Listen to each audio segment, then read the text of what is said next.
Betrayal shattered Issei Hyoudou, kicked out by Rias Gremory, left for dead by a fallen angel's spear. But fate had other plans. Rescued by a mysterious stranger, he awakens in Chaldea, the last master standing, wielding the unstoppable boosted gear and fusing with legendary servants like Artoria and Scathach. 2 years later, he's back in Kuoh, a wholly powered juggernaut ready to crush his past. Rias. She's about to learn what happens when you cross the Red Dragon Sovereign. Buckle up, this is Vengeance Unleashed. Oh, and if you're hooked, smash that sub and like button. Takes 2 seconds, keeps the story rolling. Prologue out of the Orc. A battlefield is hell itself. There's no hope to be had on one. There is nothing but unspeakable despair, just a soulless crime we call victory, paid for by the pain of the defeated. But humanity has never recognized this truth. And the reason is that in every era, a dazzling hero has blinded the people with their legends and kept them from seeing the evil of bloodshed they bring. True human nature has not advanced a step beyond the Stone Age. Emiya Kiritsugu. Issei was riding his bike back to the Occult Research Club. He had just gotten his first contract and he was happy to reveal it to them as it was a very big achievement. It was a step in the right direction. He had a perverse grin as he knew that things have been going well for him. He may perhaps ask Rias to show her cleavage or breasts. It has been a good day for the Red Dragon Emperor since he had defeated Riser and saved Rias from being wedded to Riser. She knew that she owes Issei a lot and has also been staying in his house alongside Asia. Seriously, partner, when will you stop looking at women in such a manner? Drake commented Issei with a sigh. His perverted attitude did sometimes get on his nerves, but it was not too harmful. Like he did not sexually assault or harm anyone, although he did comment on their body, which annoyed the girls. Additionally, he was also perverted to some extent, although unlike Issei, he won't be exclaiming them out in the open. Come on, Drake, it is not that she won't do it. All I ask is to see and maybe fee her breasts, although I don't want to pressure if she's not comfortable with it. Issei added this side of Issei that was present in him. He was not the type to force himself or force another girl to do something she never wanted. Additionally, if Rainier and Issei were a thing, he planned to sell all his porn and other ero games if their relationship worked out. But alas, nothing ever goes as planned. I guess, but partner, you will fall into deep trouble if you continue this, although I shouldn't be surprised at this point. Drake spoke with a sigh as he continued, many of my hosts did amass many women's affection and attraction in their lifetimes, so it is no secret that you may get a harem. Really, you mean it? Issei asked with an excited tone as Drake responded with a grin. I think, if you do it right, then your chances of getting a harem is pretty high. Oh yeah, Issei exclaimed into the night sky. He was truly happy and this week has been the best for Issei. Issei started to drive off towards the Occult Research Club. However, you know what they say, all good things come to an end. Sin change. Occult Research Club Building, 7:00 p.m. Issei had entered in the Occult Research Club with a smile. It was genuine, unlike a perverted one, however it soon went away when he saw the looks of either seriousness or outright anger. He looked around to see Kiba looking sad, but he did not know why. Soon his answers would have been revealed, and it would change his life forever. President, I have some good news to share. I have finally gotten a new contract, my first new contract after a very long time. Issei spoke with a smile, trying to ease out the tension in my room, but the club president was not in a mood to hear them as she dismissed them immediately. The club president was none other than Rias Gremory as she spoke coldly.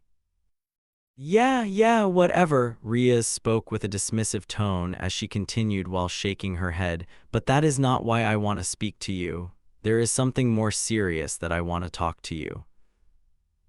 President, what happened? Issei's tone changed to concern. He did not understand why, but he had a bad feeling about what is going to happen. I want to talk about your perversion, Issei. It is getting out of hand. Issei felt dread. She never thought she would go after the very trait that made him and his two friends ostracized by the rest of the Kuoh Academy. It was even the same thing that made his parents, which would support him, almost give up on him. He did not know they loved him regardless of how he is. I understand. If you want, I will attempt to change myself. Issei spoke with an understanding tone. His perversion is the reason why he got into trouble most of the time. It is too late for that, Issei. The one who spoke was Akino, as she also had a look of disdain. Just how much they hate him, Issei thought with horror. Daydraig himself had a bad feeling about this. He tried to tell Issei to get out of there, but there was nothing he could do. It felt like Issei isolated himself from him, and he feared what would happen next. What do you mean? It is never too late to change oneself. Issei spoke. His tone had a bit of desperation mixed in it. He had a very bad feeling of what is going to happen next. He did not want to be abandoned by the orc. He had already been abandoned twice in his childhood, and he did not want a repeat of that happening again. We want results, perv, not false promises.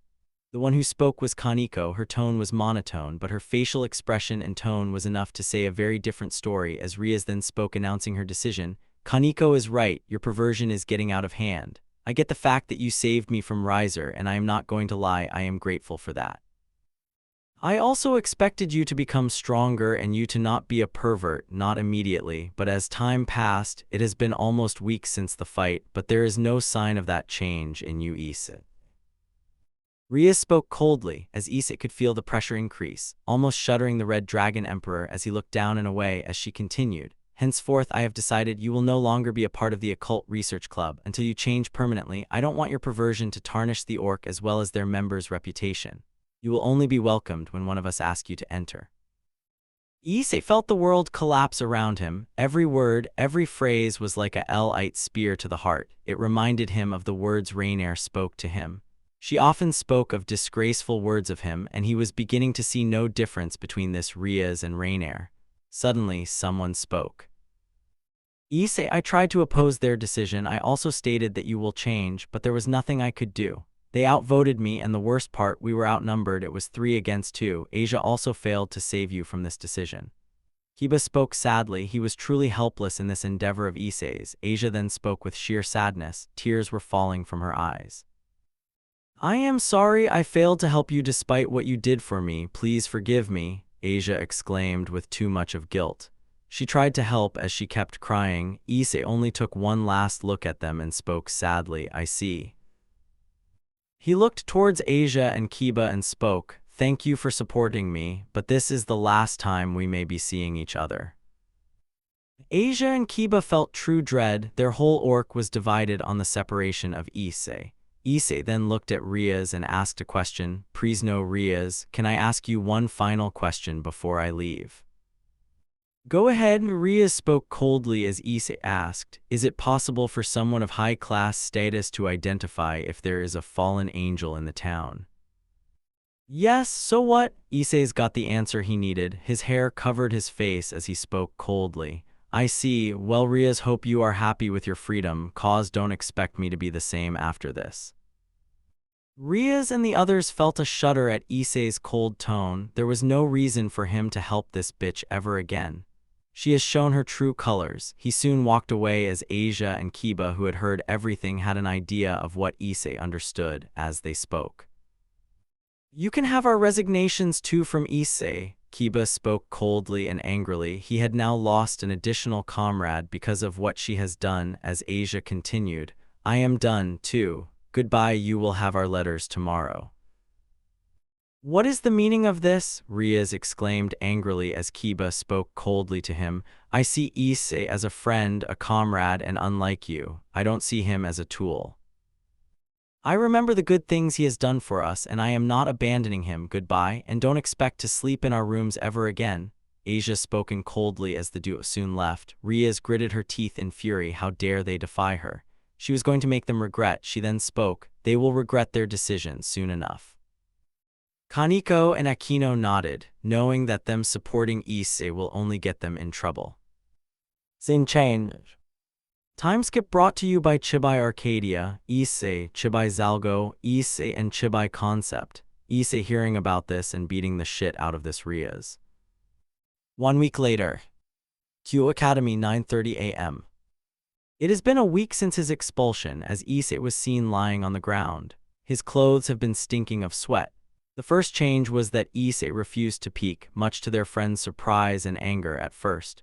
But when Asia explained the situation to them, they lost any and all respect they had for Rias, Akino, and Kaneko.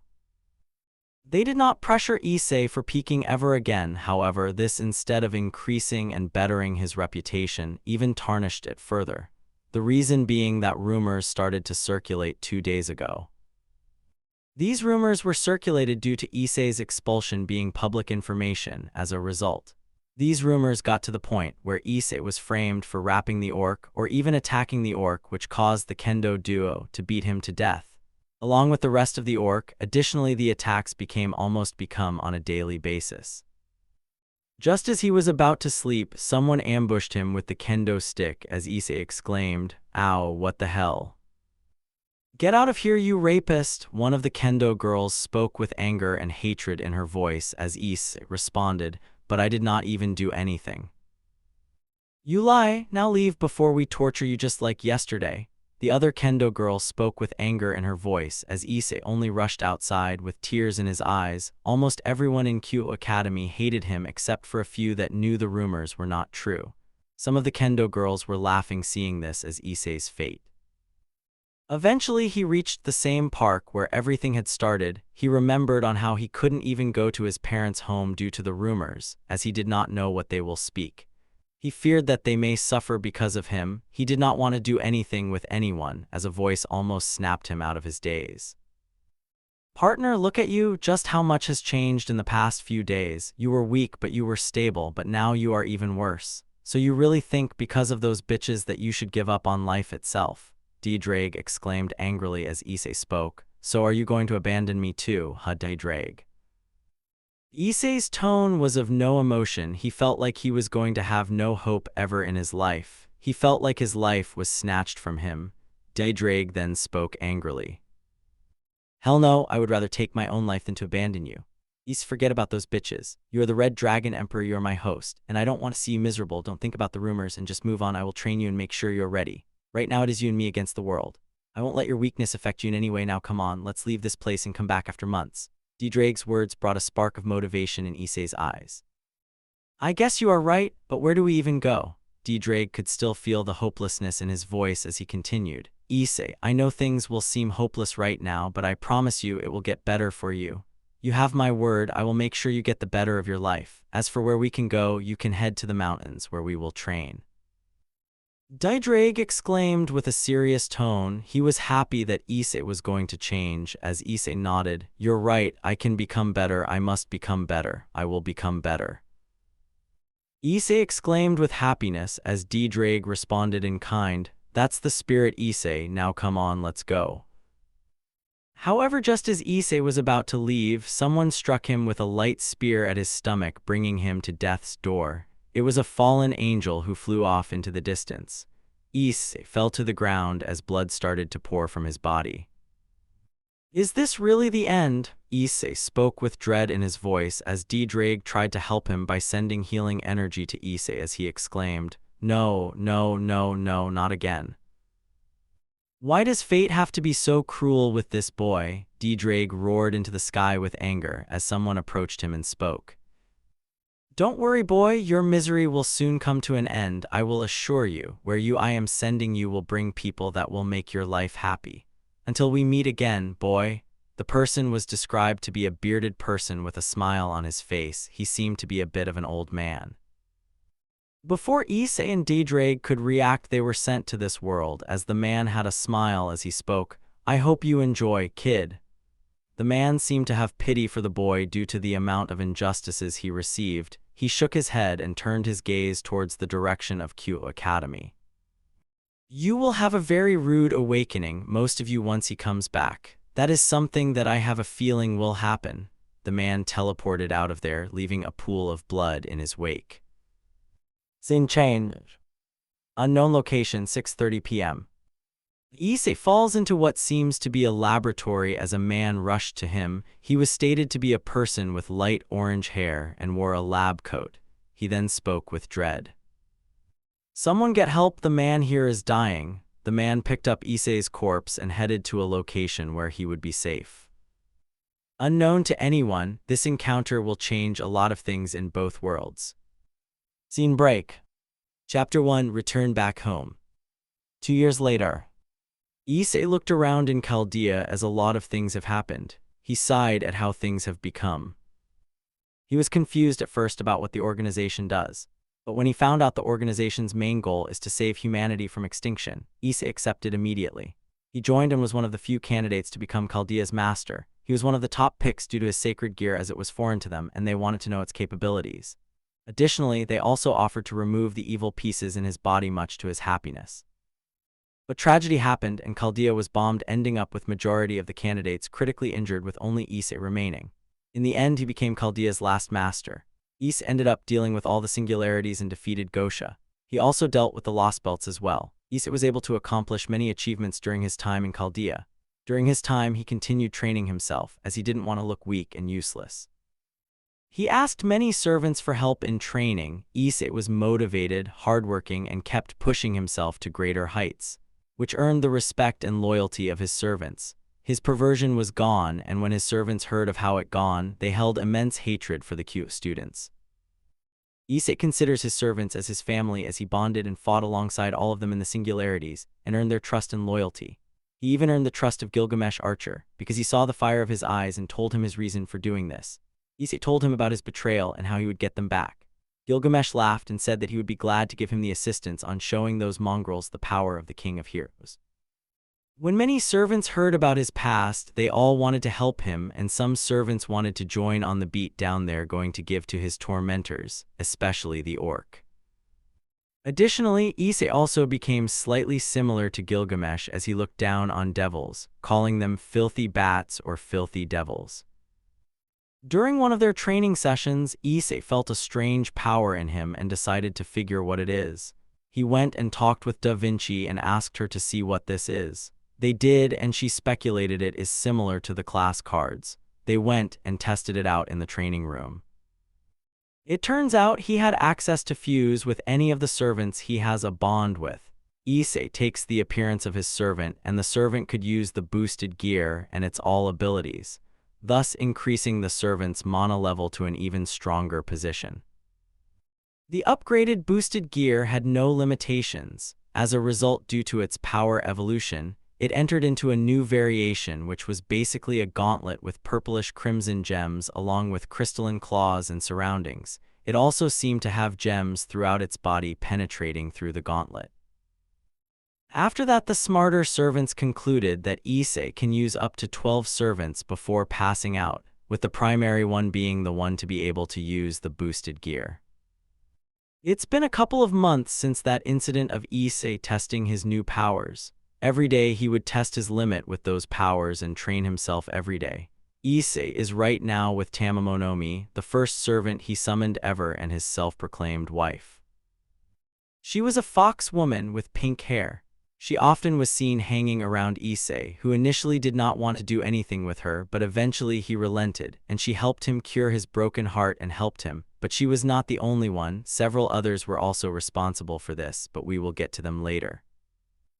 "Darling, what do you think we should do for today?" Issei looked at her and responded, "Maybe we can have a talk with the servants. We need to see what we can do next." That is also true. Tamamo would often get jealous, like many of the other girls with Issei's harem, but she would remain devoted to him. As a result, she was someone that many would wish be by their side.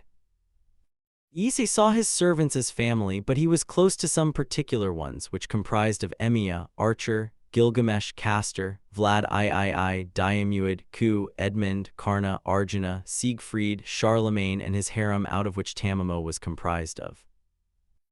However, none would have a very well bond than his best friend and mentor figure, Dr. Romani, aka Solomon, who had sacrificed himself in the final battle, allowing Issei to beat Gosha once and for all.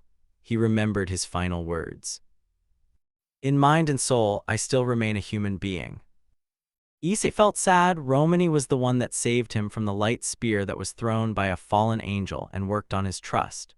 Romani knew that he was having trust issues, and he was the first Issei trusted and was the one who suggested Issei to have faith in the other servants, and here he was years ago. Romani played a major role in Issei's story. Tamamo kept her hand on Issei and spoke, "It's all right, Issei, we all will miss the doctor." "Yeah, anyways, Romani wouldn't want us to be sad." Issei nodded as he spoke, "You are right on that one. Let's go, the others are waiting for us." Issei nodded, as suddenly a tremor was caused in this place which made the duo stagger with someone rushing towards Issei. The man was Siegfried, who was described to be a tall man with silver-gray hair. His body was encased in radiant silver woven plate armor. He carries his phantasmal greatsword Bomong on his back. His exposing skin was dyed brown with the blood of a dragon. That skin was composed of dragon scales that wouldn't be wounded by any blade or spell, all except for a single part in the middle of his back. His tall stature, slender body, and tan-colored skin are proof of him having been soaked in the blood of a dragon. Siegfried, what's going on? Issei asked with worry as Siegfried responded. I don't know, I presumed you would be the one to know. Do you know who is responsible for this? The boosted gear came to life and Deidraig spoke. I think this is either Da Vinci's doing. Her experiments must have gone crazy. Issei sighed. This is not the first time this has happened. Tamamo then spoke. We must act. Tamamo wanted to continue, however all of a sudden the rumbling reduced. Issei was worried for his servants and hoped they would be all right. His link was still present, meaning they are fine, but he would have to check on them to make sure they are actually fine. Well, I guess that does it. Let's head to her lab to make sure she did not do anything. Issei was unable to finish when suddenly someone came rushing to him. This was Leonardo da Vinci. She was described to be an ideal beauty. Master, you might want to check this out. Issei looked at what da Vinci had brought him. As he became completely pale, he then spoke with horror. No way. Issei looked at Tamamo and spoke. This is my home world. I recognize the place. This is Kuoh Academy. Kuoh, master, the same place that they are here. Siegfried spoke with anger as Issei nodded in response. I am concerned about my parents. I couldn't face them because of those cursed rumors, but now Romani asked me to talk to them. You should talk to them, darling. Plus I have a feeling that the filthy bat would try to go after your parents. Tamamo spoke to Issei as he nodded as he growled in anger. Every servant hated the Gremory peerage, excluding Kiba and Asia. This was the worst in those that were extremely close to Issei. Master, we should head there as soon as possible. Issei nodded to Tamamo's advice as he nodded. He needed to head there as soon as possible. Scene change. Hyoudou Residence, Kuoh Town, 7:30 p.m. Issei was reaching his home when he felt a sudden surge of power. This was demonic energy as Issei widened his face in horror. Master, this is demonic energy. You were right. This belongs to that whore of the Gremory family. Da Vinci warned Issei as he gritted his teeth in fury as he rushed inside to see where his parents and Asia were. Meanwhile, Rias attacking his parents with her power of destruction. Rias failed to notice him due to her being distracted. It's been 2 months since he has gone. You better tell me where Issei Hyoudou is, or else. Kuoh did not know where his son is. He heard rumors about him rapping the orc, but that was not the case. He refused to believe it without much proof, with Mickey and another also thinking the same. He was on the ground, battered and bruised. Asia was knocked out cold while Mickey was protecting the two. Kuoh spoke with anger in his voice. We have no clue, and H, how dare you barge into our house and harm Asia? We gave you a place to stay and this is how you treat us. Kuoh exclaimed with anger for Rias to scoff. Being the spoiled girl she is, she could care less on what they think of her. They are lowly humans, that's it. It was actually easy to manipulate the situation, and with the rumors spreading, your son got exactly what he deserves. That pervert was so easily to manipulate. Kuoh growled as he had an idea on what Rias had done. There was a chance that she had spread those rumors about her son. He wanted to smack her but was powerless to do so. Now Rias was ready to attack his parents, only for someone to punch her so hard that her jaw was sent flying. She was sent a few meters back and crashed into a nearby wall, almost denting it. Kuoh and Mickey looked in shock. It was Issei that had returned, as Issei glared at Rias, who was dazed by who had attacked her. I don't own this gif or monster museum. He turned around to see his parents having tears in their eyes, as they rushed to embrace him while shouting. Issei, the Hyoudou couple were happy that their son had returned. Issei returned the hug as he spoke. It's okay, Mom and Dad, I have returned. The both look at Issei with tears in their eyes as he soon turned his gaze to Rias, who was recovering, as he had spoke seriously. Mom, Dad, you need to head inside my room, take Asia with you and lock the room. Don't open till you hear my voice. Issei's words made Mickey protest as she responded. But we can't leave you alone, and Issei cuts her off and speaks. I will explain everything later, but for now, I want the two of you to remain safe, along with Asia. I will deal with her personally. Mickey wanted to protest, but Goro understood this. He was able to send Rias flying with one punch, and he had returned when Issei's parents were in danger, and he knew that he will keep them safe. Very well, Issei, we shall go, Mickey responded, but Goro. A serious look from Goro made Mickey nod. As she acted quickly, Rias tried to attack them only for Issei to block with a magic circle. As he gave Rias a shivering glare, he waited for his parents to leave with Asia, as he angrily spoke. You bitch, you have some nerve of entering my house and attacking my parents. Issei spoke while deciding to fuse with her. He was going to make her regret every attacking her parents. You really think you stand a chance against me, Issei? You couldn't beat Riser without cheating, and here you are. Do you think you have a chance against me? Rias spoke while releasing her aura, but Issei only remained calm. He was seething, but he vowed to not let his anger get the best of him. He learnt this lesson while training under his servants. Oh, I will show you. I am not the same boy you once betrayed. Issei growled as he spoke coldly, ready for this Scathach. You bet, master. Let's teach this red-haired bitch a lesson she won't forget. Issei started to glow as a bright light appears in front of him as he transforms into Scathach, who is described to an extremely beautiful woman. She has long purple hair and red eyes and wears a full-body outfit that highlights her curvaceous body with metallic shoulder pads. She is carrying a second Gi Balg alternative and wears a black veil over her head and short cloak over her shoulders, connected by the shoulder pads. So, you really have transformed into a girl, you really, Rias could complete as Issei/Scathach closed the distance between them as she stabbed her with the spear, making her cough up blood, as the two spoke with a mocking tone. Is that the best you have got, Rias Gremory? Issei/Scathach spoke with a mocking tone, causing her to get angry. However, before she could react, she was sent flying by Issei/Scathach using her spear. Issei/Scathach's goal was to get her outside of his house.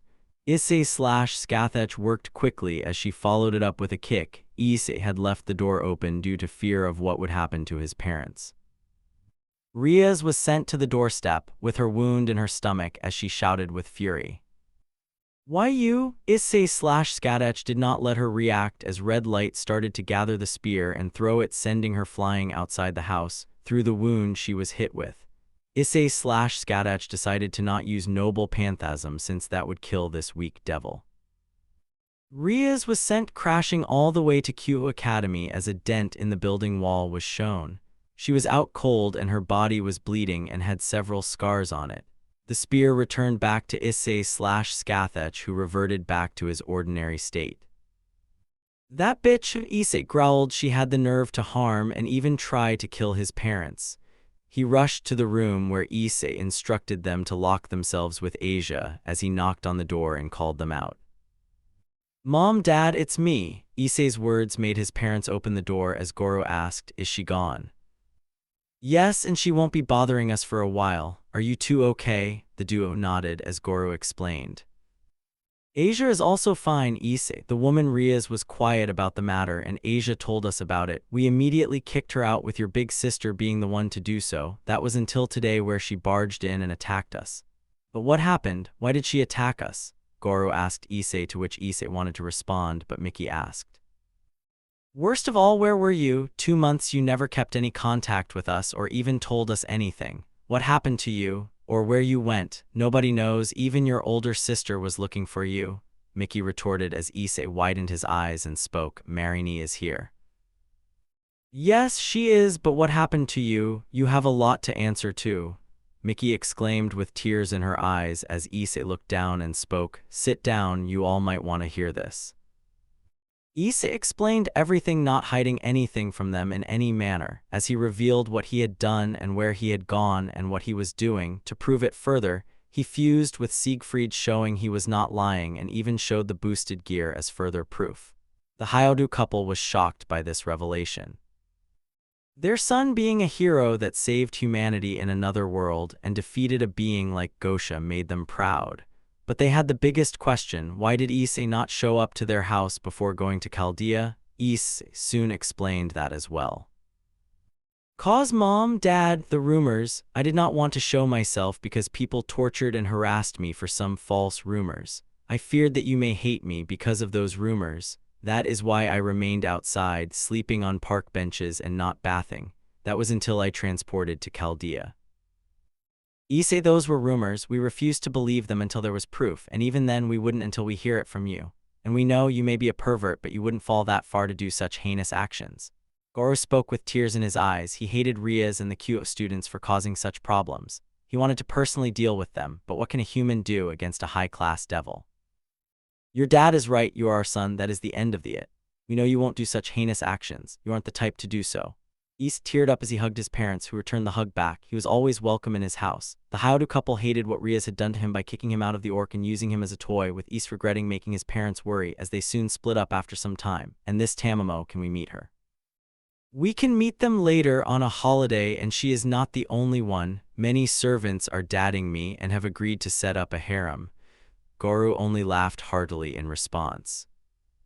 "That's my boy making a harem with the people you love," Mickey responded by smacking her husband's head as she spoke. Now, don't get ahead of yourself."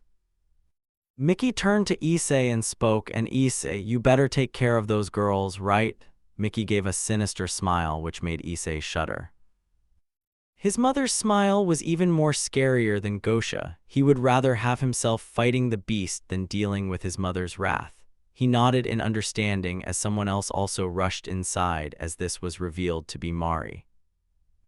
Mari was the woman who Issei called was Issei's older sister. She was a beautiful brown-haired woman with long hair and brown eyes. She wore a purple sweater and white dress along with purple shoes. "Mom, Dad, are you?" Mari couldn't complete when she saw her younger brother come back. She had tears in her eyes and did not hesitate to rush towards Issei and gave him a bone-crushing hug. "Ouch, ouch, ouch, that hurts, Marini," Mari cried onto her brother. She was worried sick for him, as Asia soon woke up as she spoke. Mom, Dad, what happened?"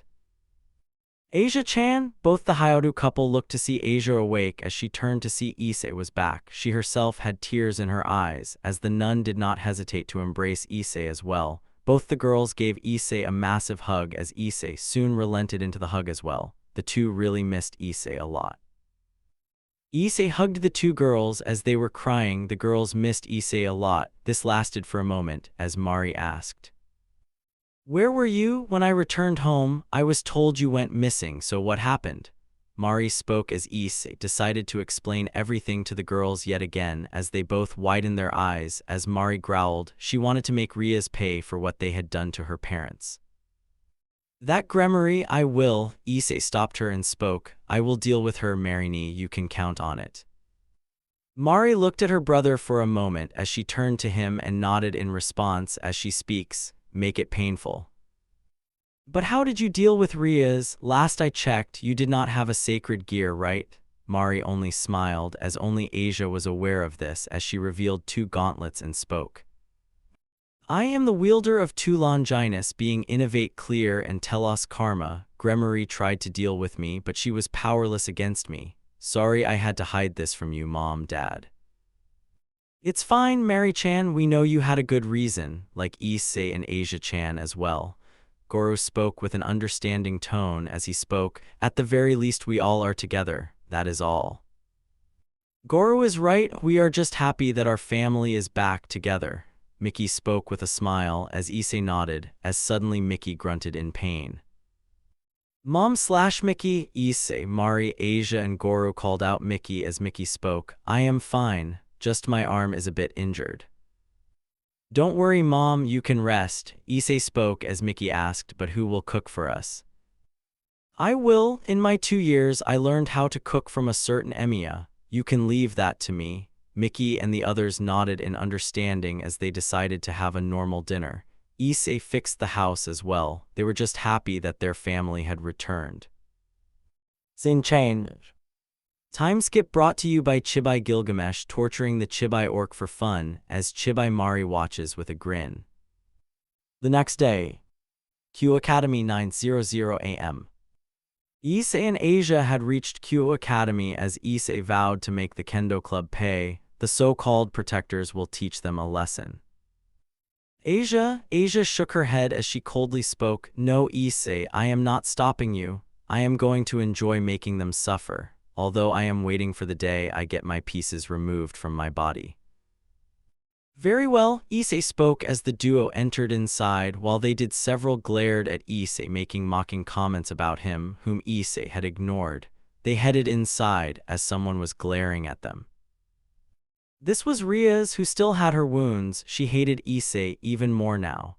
She already hated him as she had to deal with questioning on Issei's absence, and some were starting to ponder that she was responsible for driving her away. If that happened, she would lose everything. I will make sure you suffer, Issei Hyoudou, Rias muttered as she headed to her class. She contacted Akino and Kaneko, such that she could work together with them to deal with Issei. However, this would be her undoing, as Issei already had plans to make her suffer as well. Scene break. Chapter 2, Kuoh Academy Confrontations. Issei walked into his classroom, where he was immediately greeted by Matsuda, Madohama, and Kiba, who were all happy for his return. However, not many were happy. Many hated his return since the rumors only saw him as a rapist and nothing more, nothing less. Issei could care less on what these idiots think of him. So Issei, where were you for 2 months? Matsuda asked with a smile. The perverted duo were no longer perverts, as they changed in the past 2 months. They became ruthless to anyone that dared badmouth Issei. Given that Matsuda was a jock, he was easily able to manhandle most of the student body, excluding the supernatural ones, like it was nothing. As for Madohama, he became one of the most smartest students in all of Kuoh Academy, channeling his intelligence onto other stuff. He got good grades and excelled in almost every school subject there is. Madohama was no better. He would often mock and chastise anyone that even talked badly about Issei by mocking them, by exploiting and locating their weaknesses. However, even with his intelligence, he was still unable to find who was responsible for the rumors to begin with. While Kiba, he detested Rias to the point of completely refusing her commands, often avoiding her whenever he could. When he heard Issei remove his pawn pieces from Asia, he asked him to do so, which Issei accepted. Of course, this meeting was kept in secret, since he would reveal the supernatural to Matsuda and Madohama when he brings them all to Chaldea. I have been on a journey to fix my state. Rest assured, I will tell you everything when the time is right, cause it's a long story, and trust me, you will enjoy it. Matsuda and Madohama nodded as suddenly the bell started to ring. He then spoke. I take it you two are going to peep. Both boys denied it and responded. No, we are done with that, and honestly those whores aren't even worth peeping. Matsuda spoke while giving a glance to the kendo duo, which surprised Issei completely. Yep, and so much has been wasted by peeping. I would rather not peep on these worthless bitches ever again. Madohama spoke with annoyance as he added, I would rather watch porn or read hentai than see these girls. Not worth the effort and beatings. You got that one right, they really are bitches, aren't they? The boys nodded in agreement as they pondered on what they should do next. Unbeknownst to them, Kaneko was keeping tabs on Issei whenever she could. She saw Rias' state, and when it was Issei that did it, she vowed to make him suffer for his actions. Scene change. Issei was roaming outside. He wanted to get some fresh air, as suddenly someone attacked with a kendo stick, only for Issei to grab it and crush it with his bare hands, much to the girl's shock. He followed it up with a kick aimed at her stomach, sending her flying towards a tree, knocking her out cold. He soon looked around and saw several more kendo students surrounding him, led by Kadace and Murayama, the 2 girls that were primarily responsible in beating him up due to the spread rumors. Seems like the rapist knows how to fight. Girls, get him. The girls immediately charged at him alongside Kadace and Murayama. As Issei quickly got into his combat stance, he immediately dodged a strike from one girl. He followed it up with a kick, sending her flying. Another girl tried to strike from behind, only for Issei to grab the girl's hand, twist it, and send her on the ground. He soon followed it with a kick to another girl's chin, breaking her face, as her nose was broken, sending her flying towards a small distance, knocking her out cold. I don't own this GIF or Naruto Shippuden.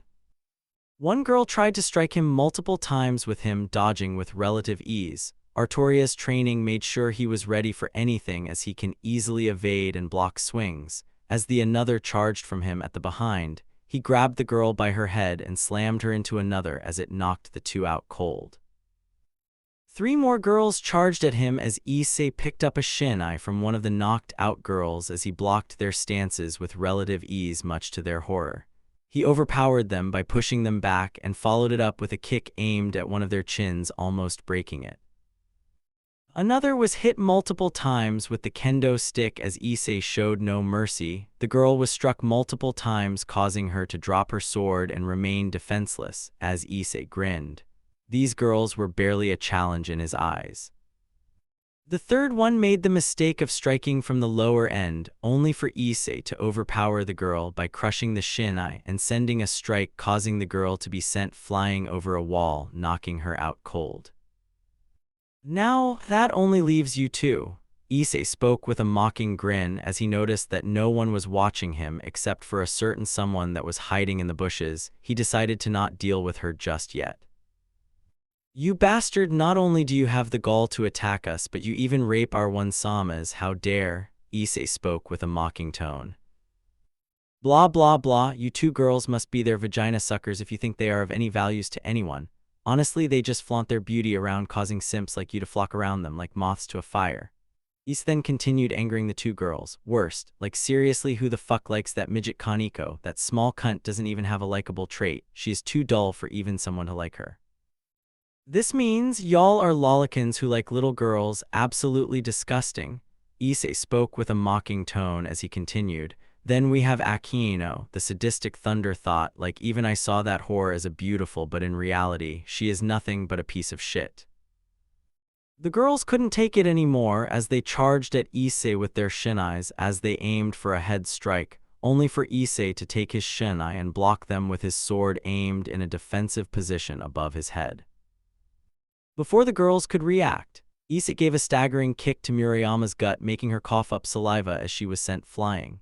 Cadace was horrified as Issei did not give her a chance as he overpowered her with his stronger strength and he pinned her sword to the ground. He soon used his free hand to grab Murayama by the face and slam her to the ground. Not giving the girl a chance to recover, he stomped on her rib cage, making her cough up. The blow was strong enough to knock her out cold. "How pathetic, I expected you to survive some more." Issei twirled his shinai and looked towards Murayama, who was completely shivering in fear. He started walking, which soon turned into running, as Murayama tried to flee only for Issei to strike her in the head, causing her a mild concussion. She was in a complete daze as she dropped her shinai. She held her head in pain as Issei soon gave a strike aimed at her chest using his shinai, sending her flying. She was soon knocked unconscious as the last look Murayama had was a look of fear. Not going to lie, this was actually disappointing. Issei was disappointed. These so-called protectors barely put up a proper fight against him. He could have used his boosted gear or any of his servants who were more than happy to do so, but he did not see the point of it. They were too weak to even lay a finger on him. However, he would use the servants in his fight against Rias Gremory and her three peerage, the student council, and even the devils if they continue to be a problem. He did not know how Serzech was, but if he becomes a problem, he can deal with him. He even has the right servants to deal with him accordingly. A certain mother beast would gladly put the Crimson Satan in his place. He dropped his shinai and stomped on it, breaking it into wooden chunks as someone spoke inside of his head. "Master, that cat is spying on you." Issei nodded as he thought, "I know Artoria, speaking of which, ready to shine. It would be my pleasure to do so." Meanwhile, in the bushes, Kaneko watched with utter shock and horror upon seeing on how quickly Issei dismantled and destroyed the kendo club without any hesitation or mercy. He brutally tormented each of the girls until they were barely alive or completely knocked out. She had to report this to Rias. "I need to inform this to President. That pervert is becoming an even bigger problem." Kaneko tried to leave only for Issei to show up as he spoke. "I am afraid I can't let you do that, cat." Kaneko flinched upon this. How did he know her secret? How did he know the truth? He needed to be dealt with as soon as possible. Kaneko quickly landed a punch only for Issei to block it. As he smirked, Kaneko tried to hit again, only for Issei to kick her really hard in the chest, making her cough up blood. She held it with her free hand in pain as Issei did not stop there. He grabbed her by the hand and kept slamming her to the ground over and over again. I don't own this GIF or Avengers. Kaneko was completely bruised and critically wounded. She had a look of fear and horror. He grabbed her by the head and spoke coldly. Your rook piece, it enhances your strength, right? Kaneko couldn't speak as she feared on what Issei will do next. He was not the same pervert that she thought he once was. He was ready to torment and torture her with the Red Dragon Emperor speaking. But without it, you're nothing but a weakling. You don't even use the senjutsu. Why don't you use it against me? I don't know, but I don't care either. You have even more power. And yet, you're too much of a weakling to even think of using it against me. Issei looked at her as she was hyperventilating and crying. He did not understand why she would even cry, but he did not care for her either. It would have been a stupid reason on why she was powerless to stop him.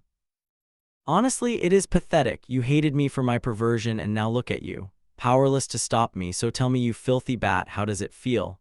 Kaneko couldn't stop crying out of fear as Issei soon slammed her to the ground, causing her to have a concussion. She was barely alive as Issei put his foot on her face as he spoke coldly. You are nothing but a pathetic piece of crap, Kaneko Taoju. Issei soon decided to deal with the other two stooges that were in the occult research club as he telepathically spoke to Artoria, knowing she would be more than happy to lay the beatdown on the girls. Let's go, Artoria. Sin change. Occult Research Club, 1:30 p.m.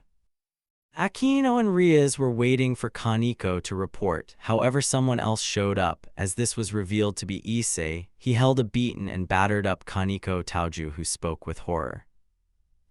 President, please run. Inform Lord Surzech about. Kaneko was unable to complete as Issei threw her at very high speeds towards a wall, knocking her out cold. She had multiple wounds and concussions. You just don't learn, do you, Gremory? Issei spoke with a growl as Aquino was ready to shock him, but Issei did not give a moment as he suddenly merged with Artoria Pendragon, which was its saber variant. Artoria Saber was described to be a young woman in her early mid-teens with a slender physique, soft skin, and green eyes. She has finely textured blonde hair that seems as if sprinkled with gold dust. She normally wears shining armor with an old-style dress made from old-fashioned blue cloth underneath. She had a matching cloak and a crown as well. The holy energy emanating from Issei/Artoria was astounding as Rias and Aquino were cringing seeing on how strong the holy energy that was, as Issei/Artoria spoke with a cold tone. Now do you see it? I know what you did to Master, and for that your only sentence is suffering. Aquino used her holy lightning to attack Issei/Artoria, who only deflected it with her sword. Before she could react, Issei/Artoria blitzed towards Aquino and stabbed her in the gut, making her cough up blood. Aquino screamed in pain, as the wound seared even more due to the sword Issei/Artoria stabbing her with the sword. Issei/Artoria only looked at her with complete and utter disdain. Before she jumped backwards with the wound in such a condition, she looked towards Issei/Artoria with pure anger and fear. You little! Issei/Artoria only brought the blade closer, as Aquino once again unleashed a surge of several magic circles, unleashing a barrage of several elemental attacks, only for Issei/Artoria to dodge every last one of them. She noted that the speed of the attacks were beyond pathetic as Issei/Artoria spoke.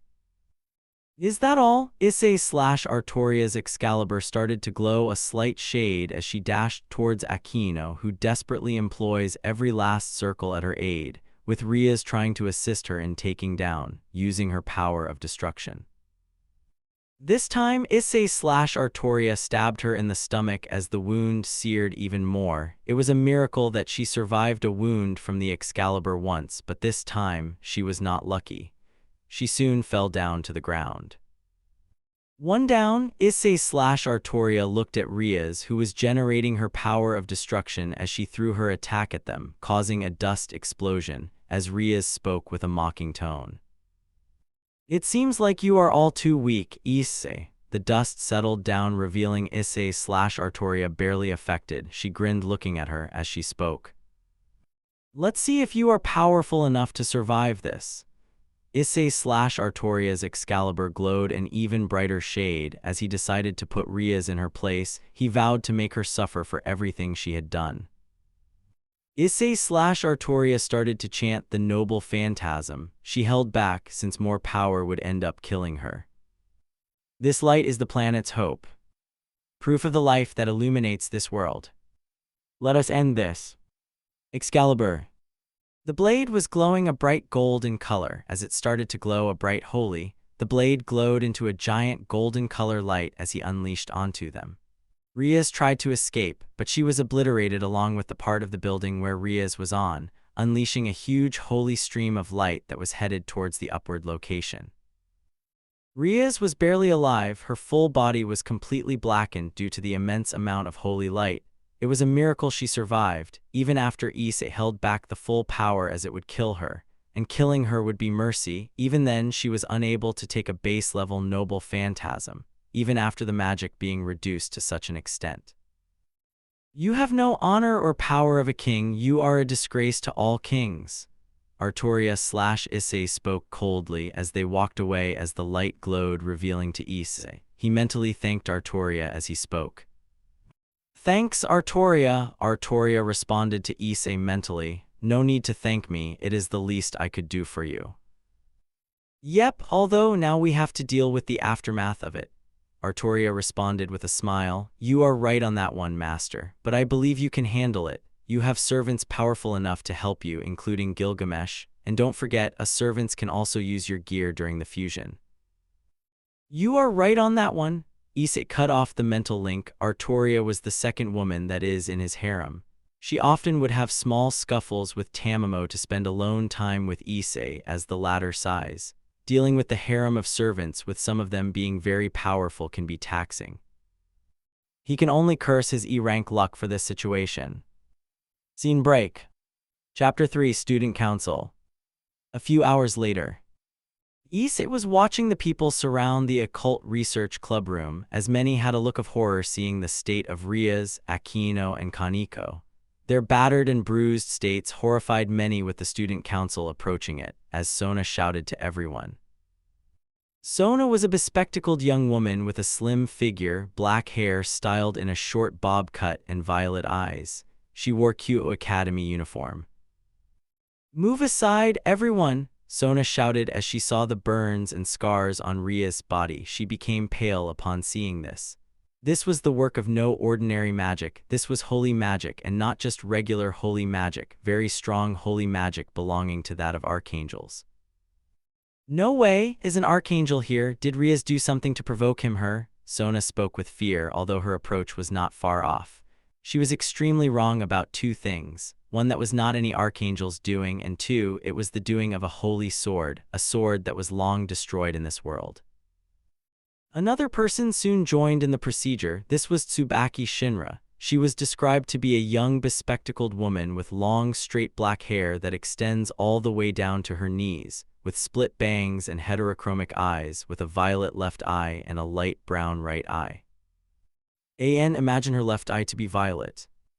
President, the crowd is gathering. I have asked the others in the council to disperse them, so that is not a problem.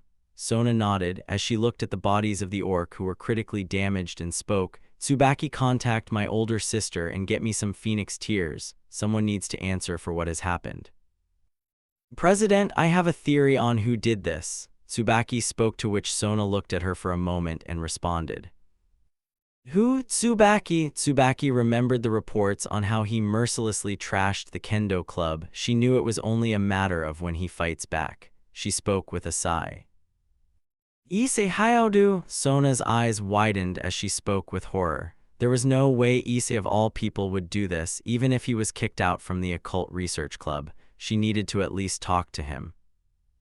No way, Sona spoke. I refuse to believe this to be true. Issei is not the person to do this. He may have held some anger towards Rias for kicking her out, but this, I don't think so. And the wounds, that is caused by some holy magic, very strong holy magic. There is no way Issei can do this. And even if he is a pervert, he is not the type to torture or even torment people. Tsubaki took this into account and responded, that may be true. But let's not forget he trashed the kendo club. You saw their conditions when one of the members recovered, right? Sona nodded in understanding. The report was biased, with the member lying obviously to save her skin, but Sona knew that she was lying due to the kendo club attacking Issei majorly due to the rumors. All I am saying is let's ask him if he really did it, then we have to know why and what drove him to do this, Tsubaki suggested as Sona looked at her for a moment and nodded. She had questions of her own. Very well, let's talk to him. Scene change. Issei and Asia were packing up for the day as they could see that Matsuda and Madohama had already left. Issei had earlier told Asia and Kiba of the situation, and they couldn't blame Issei for being racist towards the devils. They asked if he would be racist towards them, but he assured that he won't be hateful towards them. He can't be towards Asia and Kiba. They were joined by Kiba as they were having a talk. So Issei, which servant are you going to ask to remove our pieces? Asia asked, being well aware of the Chaldean servants that were present. She met Emiya, Archer, yesterday, and she wondered who else of the servants she was going to meet. I was going to ask BB and Da Vinci to do it. You guys don't mind, do you? Kiba shook his head and spoke. None. Will we meet them? Soon. Right now they are busy with working on dealing with the stray devils populating this area, like there are a lot of them, which did catch me off guard. Issei spoke with a sigh. Seems like Rias isn't even doing her job properly. So which servants have you asked to deal with this problem? Kiba asked with a disappointed sigh as Issei responded, Jean Dark Ruler, Jean Dark Altar, and Jean Dark Berserker. Those three are powerful enough to deal with the devils. Their holy presence should be capable enough to do so, Issei spoke, to which the duo nodded. Master, Issei recognized the voice in his mind as Asia and Kiba looked at Issei with concern as he spoke. Yes, Arthur. I sense my blade right outside. I sense Excalibur outside. Issei became wide-eyed as he looked at outside to see Sona meeting up with two people. They were in church robes as Issei narrowed his gaze. Even Asia and Kiba followed suit, with Kiba becoming concerned as he spoke to Issei. Exorcists? Kiba asked, to which Issei pondered. What are they doing here? I don't know, but I would suggest to be careful. Asia herself was on the edge due to her devil nature, along with Kiba, who seemed to be glaring at the sword as Issei asked, Kiba, may I ask why you are looking at those swords in such a way? I would rather not disclose about my past, Issei. It is not pretty. Kiba spoke with a glare as Arthur responded mentally. He seems to hate the sword. Why does he hate Excalibur? Master, why does your friend hate Excalibur? Issei did not know how to answer as Arthur responded, judging by your cluelessness, I don't think you know. Yes, Arthur, he never disclosed about his past. I have a feeling that something bad happened in his past which involves the Excalibur, but I have no clue about it. Arthur thought for a moment and telepathically responded, I have an idea. Let the boy meet me if you can get his past, even better, but the sword shouldn't be one to blame, but the ones responsible to wield it. I doubt the wielder of the Excalibur would do an injustice. Something is amiss about this whole situation. Very well, Arthur, very well. Issei cuts off the link as he asks. Kiba turns to meet Issei as he speaks. There is someone in Chaldea that would like to have a word with you. Once we know what they are here for, we can do so, and trust me, he can help you. Kiba was about to retort, however Issei beat him to it. You helped me at my lowest, so please let me or us help you. The servants are willing to help you. I am not Rias, who only decided to save you. I will help you with your problems, just open up to me. Kiba wanted to decline, but felt like it won't do any good since he couldn't return to Rias after her defiance. He also knew Issei would remove his pieces as well, making her no longer serve her anymore. In a way, it is a win for him, however, he just couldn't accept it yet. Issei, I will give an answer when I am ready. Issei could only give a nod. He would ask one of the Hassans to keep a watch on him if he does get attacked. He sensed his mental state is not right. Scene change. Outside Hyoudou residence, 5:30 p.m. Issei and Asia were walking towards their home when they were greeted by Shiro Emiya, Archer. Emiya, Archer, has short hair with the exception of being white and swept backwards, gray eyes and tan skin color. He wears body armor consisting of a black tight and sleeveless shirt with silver accents that outline his muscles and a metal plate on his collar, along with black pants that have two black straps on his thighs and another two strapped around his shins separate from each other. He wears black metal-plated shoes, which appear to be attached to his trousers. His signature red coat is a type of holy shroud, which were actually two separate sleeves connected by a metal plate at the back which covered his arms and was cut off showing his upper torso and midriff, and had a separate red open skirt which ended above his shins with the top fashioned and tied with an ajimaki knot, covered by a silver metal plate. "Ah, glad you could make it. We have some guests at our place." Emiya Archer spoke with a smile as Issei spoke. Who were those guests? They were seeming to wear church robes. The holy magic in their swords are present, but Mari is inside making sure your mother is fine. From what you have informed of me, they wouldn't cross with the wielder of Innovate Clear and Telos Karma. Issei nodded as he spoke. Those church people were here in school as well, talking to Citri. Emiya Archer became concerned as Asia looked inside in worry. Furthermore, Arthur contacted me this morning, told me that those two swords that they are holding were Excalibur. But how can this be? The only ones that hold that are, Emiya Archer spoke as Issei ended the statement, Artoria and Arthur. We will only get our answers once we head inside. Asia responded as the trio headed inside where Mickey spoke. Ah, Issei, Emiya, Asia, look who has arrived. The first is a beautiful young woman with violet eyes. She has long chestnut hair that is usually tied into twintles, each held with a blue scrunch. The second was a beautiful young woman with chin-length blue hair with a dyed green fringe on the right side and brown eyes. Who is she? Emiya Archer asked to Issei as he spoke. I am unable to recollect. Issei-kun, don't you remember B? I am Irina Shidu, don't you remember me? Issei spoke as he added, Shidu, I thought you were a boy. I see, Issei, so this friend of yours was once a cross-dresser. Irina pouted upon Emiya Archer and Issei's words how to respond as Mickey retorted with an annoyed tone. Both of you, stop it, that is kind of rude. No, it's fine, Mickey-san, I was that type before. I did act like a boy back then. Anyways, it was nice to see you again, Issei. By the way, where is Mari-ni-san?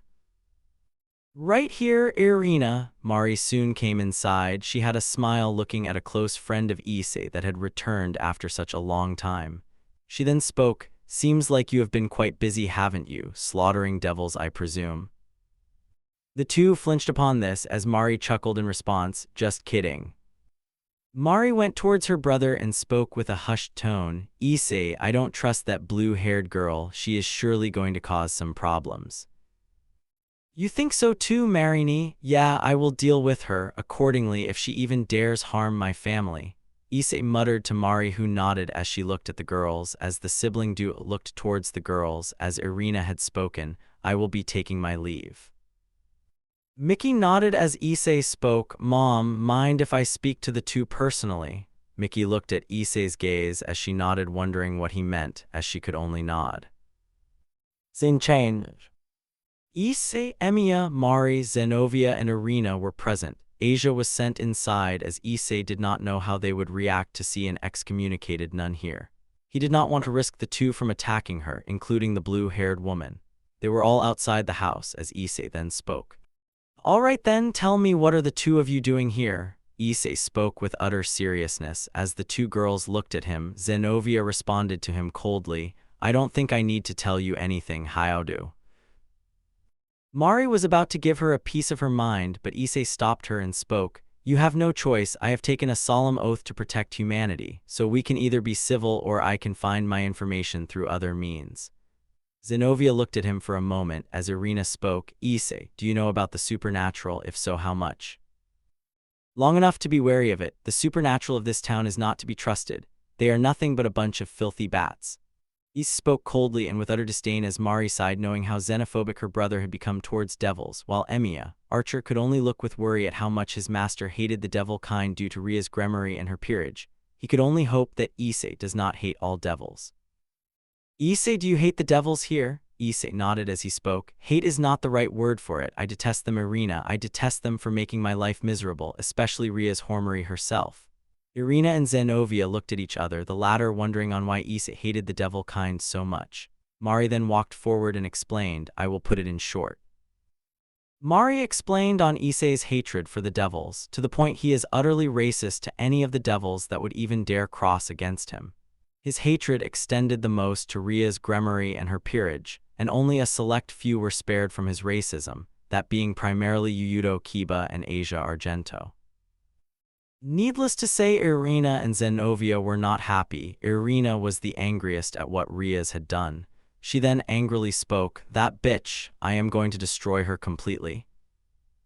Honestly, we were going to meet and discuss with them on what comes next and how to deal with this whole situation, but now, I doubt that is going to work. Zenovia spoke with concern with what happened with Issei, even she does not trust the devils anymore. Mari then suggested, "Then why don't we all settle down and talk about it? Come with us inside Issei's room," Mari suggested as she continued, "Here there may be some prying eyes, we shouldn't even be talking here." The girls nodded, seeing that they have no choice in the matter. They all headed inside the residence as Issei led them to their room. They all settled down as Issei sat on the chair and asked, "Yes, shall we begin?" "Right, so just recently the church has lost its Excaliburs and we have been assigned to handle and locate them. 3 of the Excaliburs have been stolen and they are with the fallen angel Kadri Cockabeel." Emiya, Archer, adds his own words, "I see, so that means from what I can presume you are here to retrieve them." "Yes, we are, and we will even die. We would rather not let those blades fall into fallen hands." Emiya, Archer, nodded in understanding as he spoke, "I see. That is dumb and foolish, playing the hero to rescue the swords, that is blind loyalty." Zenovia got annoyed by Emiya Archer's words as she was about to speak, but Emiya Archer continued, "You wish to fight against a being that surpasses you not only in terms of power but also strength. You will not only lose the blades you have but also will lose your lives. Is it really worth your sacrifice?" Zenovia lost her annoyed look and became contemplating on what she just said. Emiya Archer looked at her and as he spoke, "That's what I thought."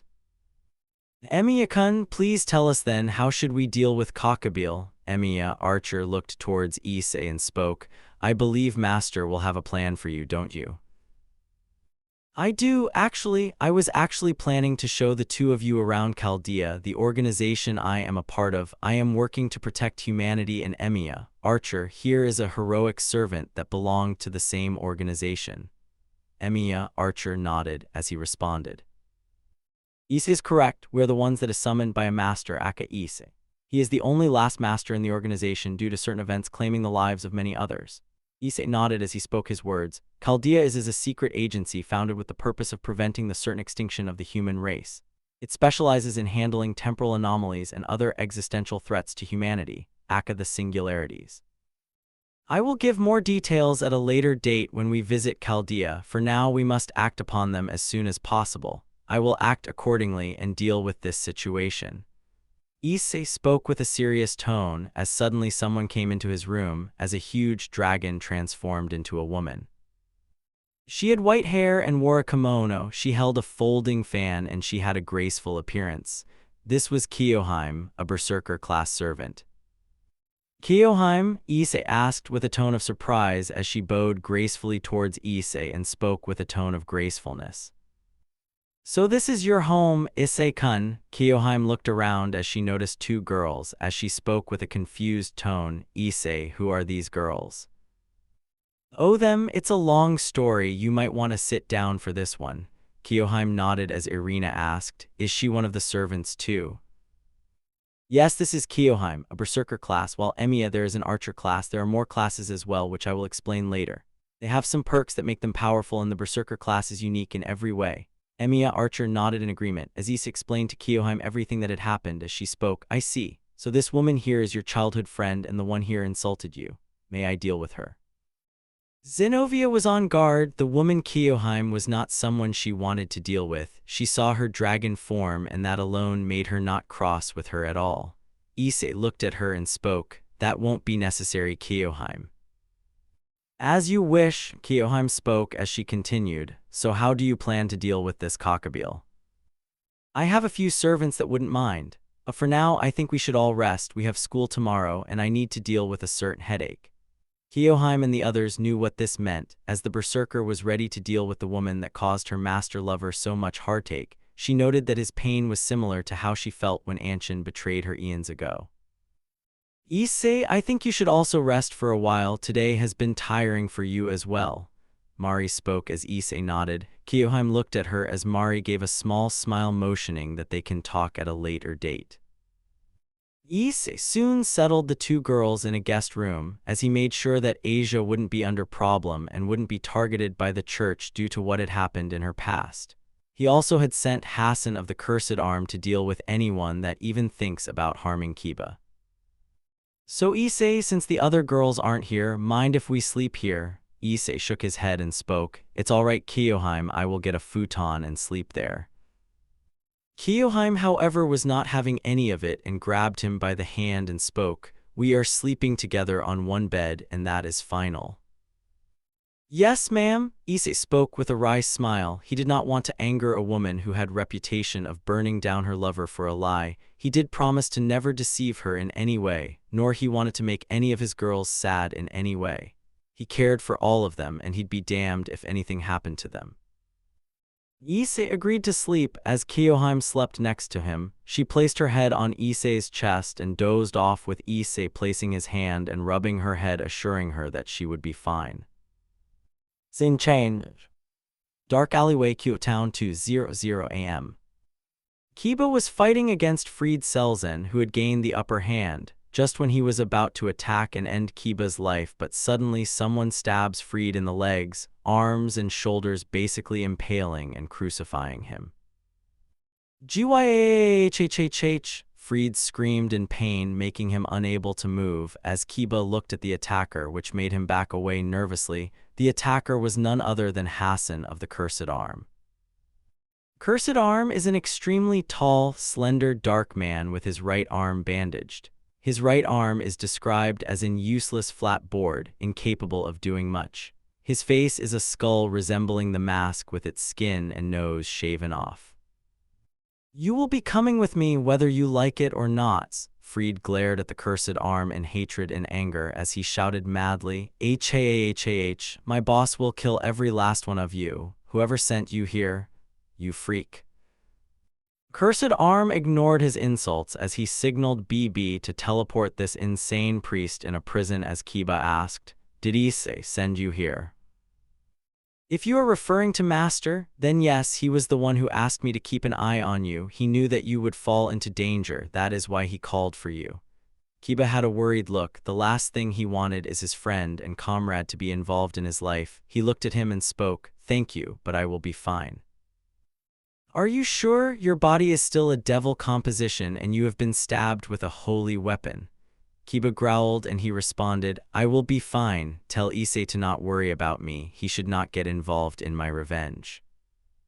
Revenge? Revenge against whom? Kiba spoke with a growl as he continued, "Excalibur." Cursed Arm was confused as Kiba walked away. He was worried about him. He decided to keep an eye on him and report anything he can to Issei. This was the command given to him by Issei Hyoudou. Scene change. Hyoudou residence, 6:30 a.m. Issei opened his eyes, yawning as he looked to see Kuoh clinging to Issei as he gently tapped her cheek, which woke her up as Issei spoke, "Morning, Heim." Kuoh looked towards Issei as she gave a smile. She soon wrapped her arms around Issei and gave a kiss on his face as she spoke, "Morning to you too, my Issei." She nuzzled herself on Issei's chest as she spoke, "So what is the plan today?"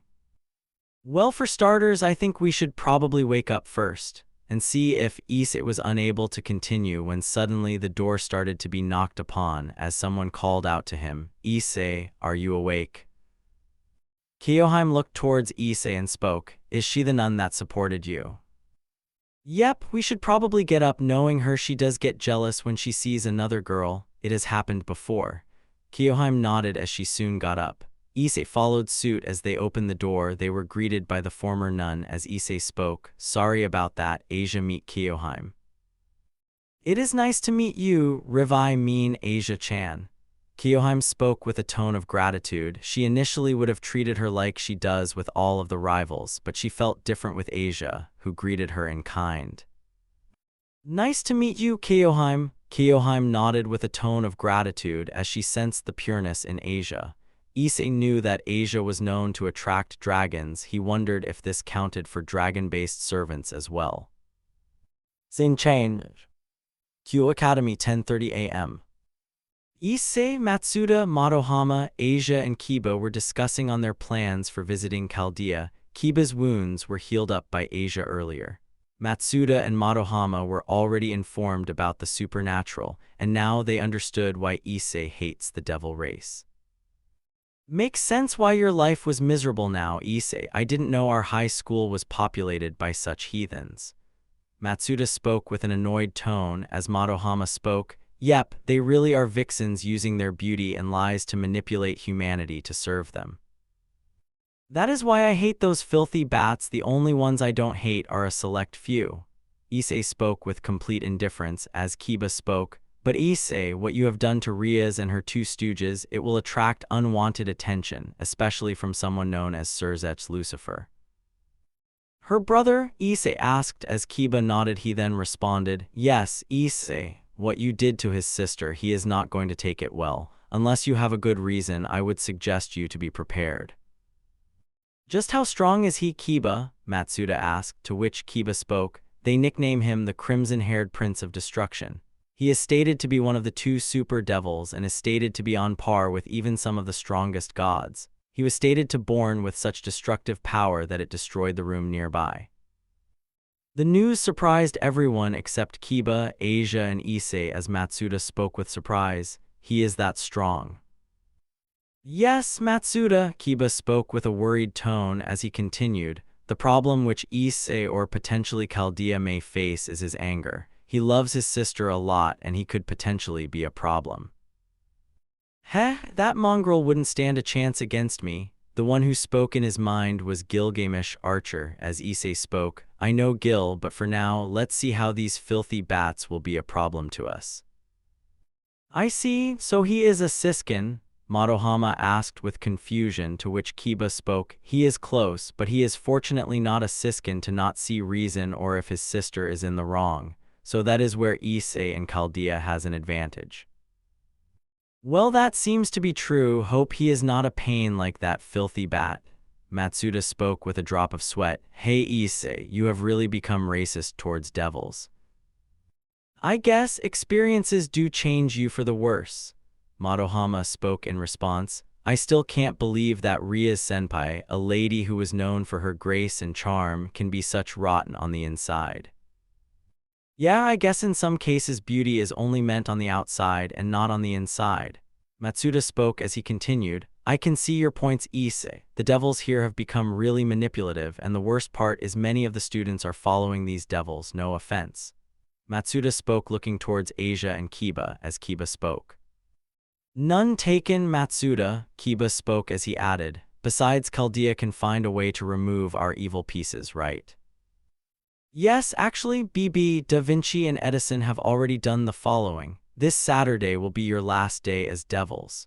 Kiba and Asia both sighed in relief as they became happy with this. They no longer will be bound to serve the red-haired whore any longer. They knew that their time would soon come. Speaking of which, where is Kuoh anyway? Asia asked, to which Issei spoke while rubbing his head. Oh, her, Marini is interrogating her. She wanted to make sure that she is the one for me. Issei spoke, remembering his older sister demanding Issei to let her meet every single harem girl as they are all dating Issei. She wanted to make sure that Issei is choosing the right person, especially after the first two girls Issei was dating had betrayed and stabbed him in the back. That is one overprotective older sister you have got there, Madohama commented as Issei shrugged and responded. Yeah, I guess, the others chuckled in response as someone walked towards the group as the girl spoke. Issei Hyoudou, the group turned around to see a young, beautiful girl with white hair and blue-green eyes. She mostly wears a cute Academy girls' school uniform. This was Momo Hanakai. What do you want, Hankai? Issei spoke coldly, making Momo flinch. Ever since Issei had entered the academy again, he had become close to a delinquent. He had brutally put the kendo club and anyone that attacked or assaulted him in their places. He beat up anyone that actually tried to assault or attack him in any way. Momo and the student council knew about what Issei had single-handedly done to Rias, Aquino, and Kaneko. He was brutal and relentless, or that was what they presumed. Student council want you to be present. It is because of your latest attitude. President Sona wants to speak to you. Issei only got up and looked at her coldly as he spoke. And if I don't, what are you going to do? Are you going to force me? Momo looked at him with horror, seeing how much he changed as he spoke. Give your president a message. Tell her that no matter what the devils do, she is not going to force me to do anything. I am now a protector of humanity, and I will not let you devils try to control the human populace anymore. Momo staggered behind as Issei turned to her and spoke. The two former perverts know. I told them everything. You, Momo spoke with terror as Matsuda spoke angrily. I never knew that the devils in the school want to manipulate us for their own gain. They are twisted and demented, and none of us will ever work for them. Matsuda is right. We will soon become part of Chaldea, and we will protect this town. The devils won't control the students of this town any longer. Madohama spoke as Issei walked forward and spoke. Give this message to the student council. I am a protector and defender of humanity, and on my watch this town is safe. You devils won't harm or manipulate anyone from my race ever again. Give this message to Sona Citri and Rias Gremory, Momo Hanakai. Momo almost teared up. She soon went away as she headed outside. Issei spoke with a cold tone. Filthy devil! Issei muttered with disgust as he rejoined his friends and talked more about Chaldea and learning more of its origins. He also discussed on what they should be dealing with Cockabeel, and from what is informed, Freed is being well interrogated. Scene change. Momo revealed everything to Sona and Tsubaki, along with a young man with short blonde hair and gray eyes. He wears the Kuoh Academy boys' school uniform, albeit without the blazer, and his sleeves are rolled up. This was Genshiro Saji. So he wants us to not be here? Sona asked, confused, to which Momo spoke. I am not sure myself. He thinks we are toying and manipulating the human race. All we know is that he harbors a deep hatred towards us. He also has revealed the truth to the two former perverts. Are you kidding me? Sona exclaimed as she responded with a confused tone. Why did he tell them? I don't know. Now he is proclaiming himself to be a guardian and protector of the human race, and in his eyes we are the biggest problem to the human race. That is what I can deduce from their tone. Not to mention, both Kiba and Asia are with them. They hate us. Genshiro also responded in agreement. Yeah, Hyoudou has changed. Not only he has stopped being a pervert, his kindness is almost gone. He became akin to a delinquent, like he is changed completely. He is not the same person. Sona nodded in agreement. Yeah, you are right on that one. Anyways, I will talk or negotiate with him. I want to know what really happened. Rias is not opening her mouth about her pawn due to her being in treatment for what had happened, so I will be the one to handle the case. Sona spoke seriously as they all nodded in agreement. They don't know what Rias did to warrant such hatred from Issei. They tried to help against the rumors, but with many believing they were helpless against them, and without proof for Rias not cooperating, it was getting even worse. Eventually his disappearance for 2 months and followed by his return, which changed him. Sona wanted to know what Issei intends to do since she was having a really bad feeling. Rias has not woken up along with Kaneko and Aquino. She is still recovering from the brutal assault that Issei had inflicted, and she needed answers. Unaware that she is talking to someone that hates devils and must be careful on what she does next. Scene break. Chapter 4, Meeting with the Citri Devils. Issei was present in class, taking notes for what the teacher will be needing to say to them. Once the class was done, they all stood up and bowed to their teacher in gratitude. He knew that the Chaldea tour was coming soon, and he would be needing to prepare some of the servants who may end up offending his parents, older sister, Asia, Kiba, Matsuda, and Madohama. Issei's thoughts were soon diverted to Madohama calling out to him as Matsuda asked. What were you thinking? Issei shook his head and spoke, and nothing much. What's up, guys? I wanted to ask, is it true that the devils have infiltrated even the school board? Issei nodded. BB had informed him that the Gremory family had even infiltrated the school board and posed as humans to get into Kuoh Academy. He needed to deal with them too in an event they become a problem, especially considering what he did to their daughter. Yep, they have infiltrated in the school board as well. This will be a problem to me later on knowing how much influence Gremory as a family has both on the supernatural and on the human world. Matsuda and Madohama couldn't help but agree to his words. Whenever they found something that could prove Issei innocent, something always happened to them such that all their hard work was gone down the drain. When Issei was informed, he had revealed that the Gremory peerage did so to maintain their reputation on the school. His words were backed up by both Hyoudou and Asia, both of whom noticed Kaneko spying on them, which made the former perverted duo really annoyed and angered at how much control these devils had over them just because they were human. I see, so what is the plan now? Matsuda asked as he continued. We can't let these devils control our very lives, but many of these classmates go after these girls unaware of their true identities. I guess that is how they gain people for their own selfish goals. I am aware. Honestly, I was expecting Surzets or the Gremory family to show up to my doorstep any day now, but to be surprised, they never did. Issei spoke with a shrug as he could notice the kendo duo glaring at the three. Issei sighed and returned the glare, causing them to turn their gaze away from him. They were completely fearful of him and didn't want to cross him in any manner due to their latest incident against him. HMPH, Issei responded. As Asia and Hyoudou soon joined in, he then asked. So how is Rias? Issei asked with total indifference, to which Hyoudou spoke. She has been receiving intense treatment. The damage you, or I should say Artoria, did to her is something that she would have almost died from. Issei shrugged in response and spoke. Well, I actually had to hold back so that I don't end up killing her. That's how weak she was. Worse, that bitch had the audacity to attack my house and parents. Had I not made it at the right time, she would have even killed them. Honestly, I hate these devils at this point.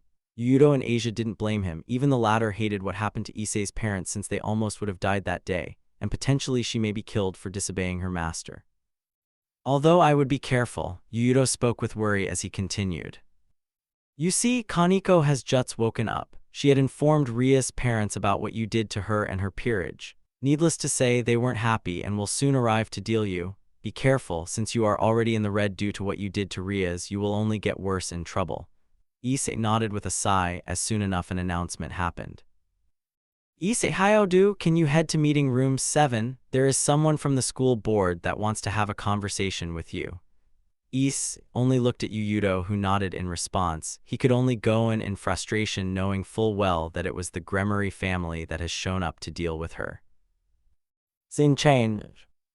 Issei was heading towards the meeting room 7 as Jean, Avenger Alter, mentally contacted him and spoke. Issei, summon me, I can deal with those devils. Not yet, Jalter, I know you are itching to deal with them, but first let's see what bullshit she is going to sprout. Jean, Avenger Alter, pouted in response. She wanted to deal with them personally, but she respected Issei's choice.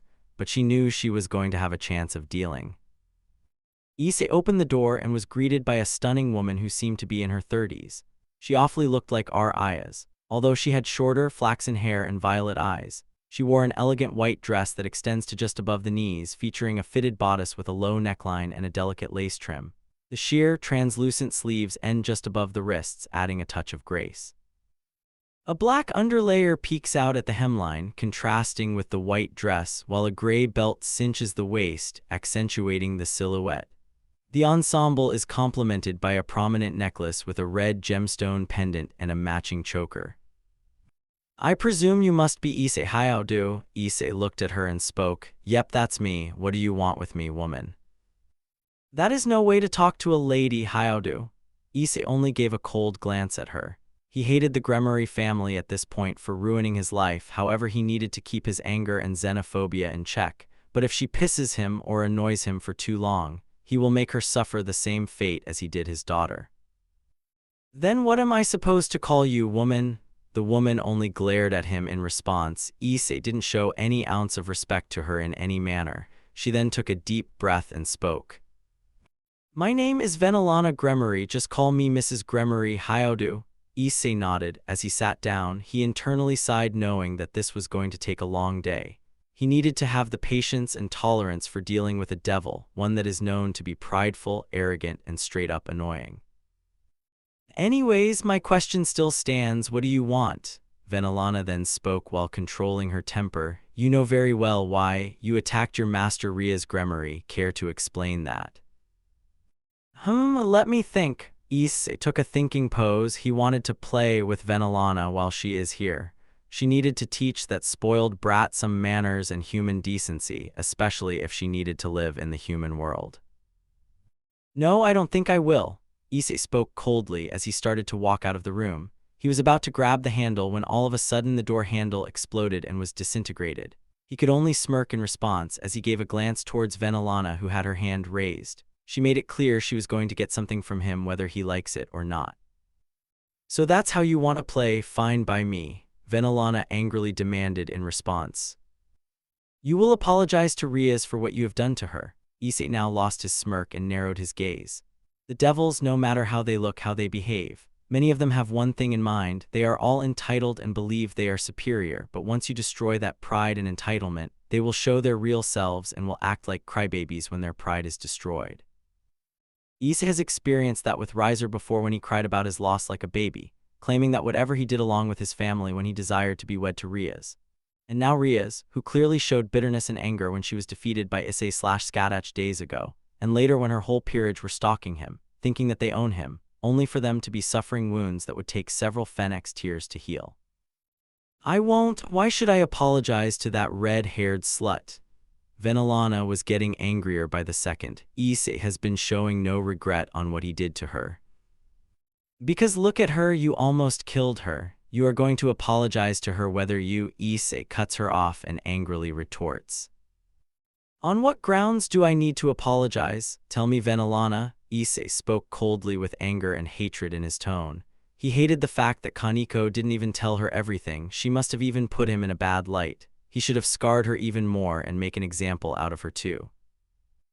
The fact that you are completely oblivious to the vile actions your wretched daughter has committed in her desperate attempts to control me is a testament to how callous and condescending you filthy bats truly are. It's astounding that you remain unaware of the lengths she has gone to, and yet you have the audacity to demand anything from me. Perhaps it would be wise to educate your pathetic excuse of a daughter on basic manners before you dare to make me speak. Consult that devious cat about the spying actions she committed, and inquire with that fallen whore and the red-haired slut about their malicious deeds before you presume to say anything to me. The depths of their treachery must be revealed and addressed before I even consider entertaining any of your hollow demands. Venelana had reached her breaking point with Issei. She had exercised remarkable patience, but now she was determined to deal with him decisively. The blatant disrespect he had shown was intolerable. To her, he was nothing more than an arrogant human, and she intended to educate him in a manner that would compel him to apologize to Rias, one way or another. Her patience was nearly exhausted as she finally voiced her frustration. You are testing my patience, Issei. I advise you to show some respect or else. Or else what, Gremory? Issei interrupted, his voice dripping with disdain. You are nothing but a filthy, pathetic bat who needs to be put in her place. You and your daughter, Rias Gremory, made my school life miserable, almost killed my parents, spied on me, and threatened me and my loved ones multiple times. Venelana's aura flared with raw power as she absorbed his words.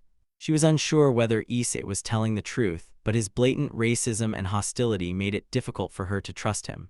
However, she was resolute in her desire for Issei to apologize and make amends for the wrongs he had inflicted on her daughter and her peerage. You have no idea what you are dealing with, Issei, Venelana responded coldly, her eyes narrowing. Your arrogance and racism blinds you. My daughter and her friends have shown you compassion, friendship, and tolerance time and again, and yet you repay them with hatred and disrespect. If you continue down this path, you will find that my patience is not the only thing that has limits. Issei scoffed, but there was a flicker of uncertainty in his eyes as he felt the weight of Venelana's power pressing down on him. He had underestimated her resolve, and it was becoming clear that she would not back down. However, neither was he going to back down. I am arrogant. I never knew you bats had the mental capacity to make jokes, especially in your pride and arrogance, Gremory. Issei's words dripped with venom, pushing Venelana's patience to its breaking point. Her anger was palpable, and she was teetering on the edge of snapping. Issei then lowered his voice, adding with a sinister undertone, or should I say Baal? After all, it's in your nature to be arrogant and prideful. You whine like a baby when you don't get what you want, just like your half-brother. That was the final straw. Venelana had finally snapped. The blatant disrespect, the cutting insults, and the relentless provocation were too much to bear. She could feel her power surging as she prepared to strike back. "You insolent wretch," she spat, her aura flaring with a fierce intensity. "I will not tolerate your insolence any longer." Venelana's eyes blazed with fury as she stepped forward, ready to unleash her power upon him. The air crackled with tension, and Issei could feel the weight of her wrath bearing down on him. This was no longer a verbal confrontation, it was a clash of wills and a battle of power. "You dare to mock me and my family," Venelana continued, her voice ringing with authority and rage. "You will learn respect, Issei, whether you like it or not." Her aura intensified, casting an ominous glow around her. Issei could sense the gravity of the situation. This was a side of Venelana he had never seen before, a side that was not to be trifled with.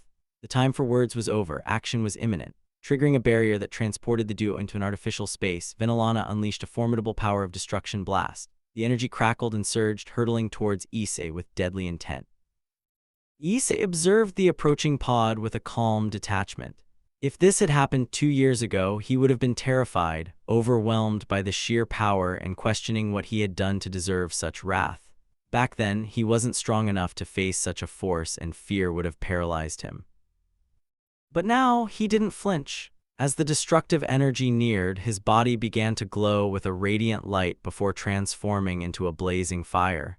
In an instant, Issei was no longer standing there. Instead, Jean Dark Altar appeared in his place. He had fused with Jean Altar. Jean Altar had a pale complexion, piercing yellow eyes, and long ankle-length white blonde hair with an ahoge. Her armor, flag, and cape were darker in hue, adding to her menacing presence. She wore heels and bore a sinister smirk on her face. "Finally, Jean Altar/Issei exclaimed, their voice filled with dark satisfaction combined as one. They were thrilled to join the fight. Venelana's eyes widened at the sudden transformation. The powerful blast of destruction met with Jean Altar's defiant stance, and the air around them crackled with tension. Issei/Jean Altar's sinister smile grew wider as she prepared to confront Venelana. "You think you can intimidate me with your power of destruction?" Issei/Jean Altar taunted, she voice dripping with contempt. "I welcome the challenge."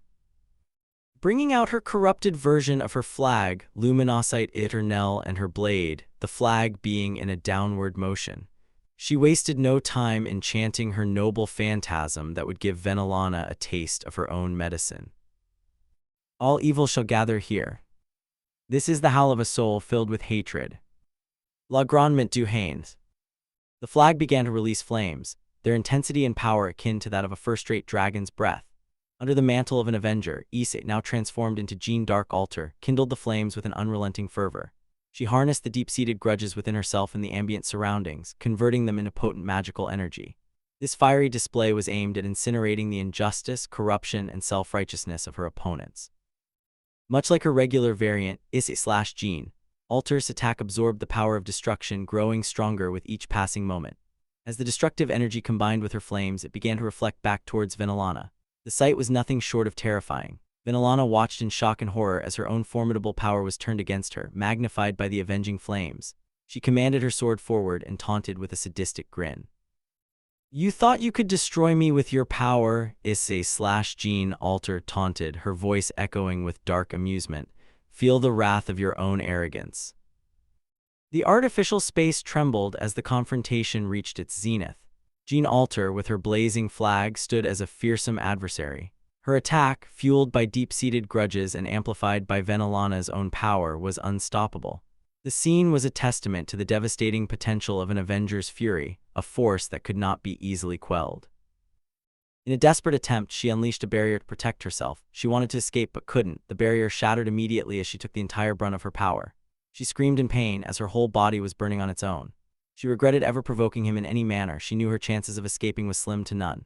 Her skin was being burnt and her flesh and skin was being melted, almost like a chocolate bar when it is exposed to too much heat. Any more heat or intensity increase, and she would pretty much become a puddle of bones, skin, blood, and many more organic parts. Please make it stop, I beg of you. Issei/Jean Alter's expression did not falter as they patiently waited for the attack to die down.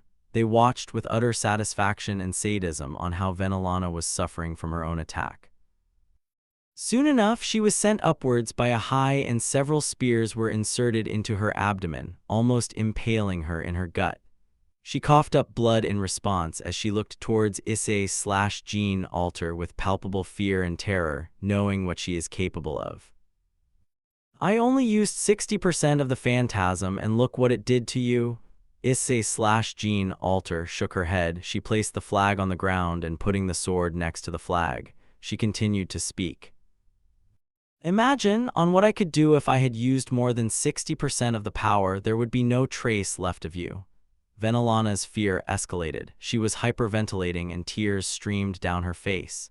The overwhelming terror made her desperate to escape, regretting ever summoning Issei. As Jean Alter reverted back to Issei, the flag and sword disappeared. Issei's tone turned cold and menacing. I could kill you, Gremory, but where's the fun in that? You've shown yourself to be just like your daughter. I want you to live in perpetual fear, knowing full well what happened to you and what I can do to you and your family if you ever cross me. The ethereal spears dissipated, leaving Venelana to cough up blood.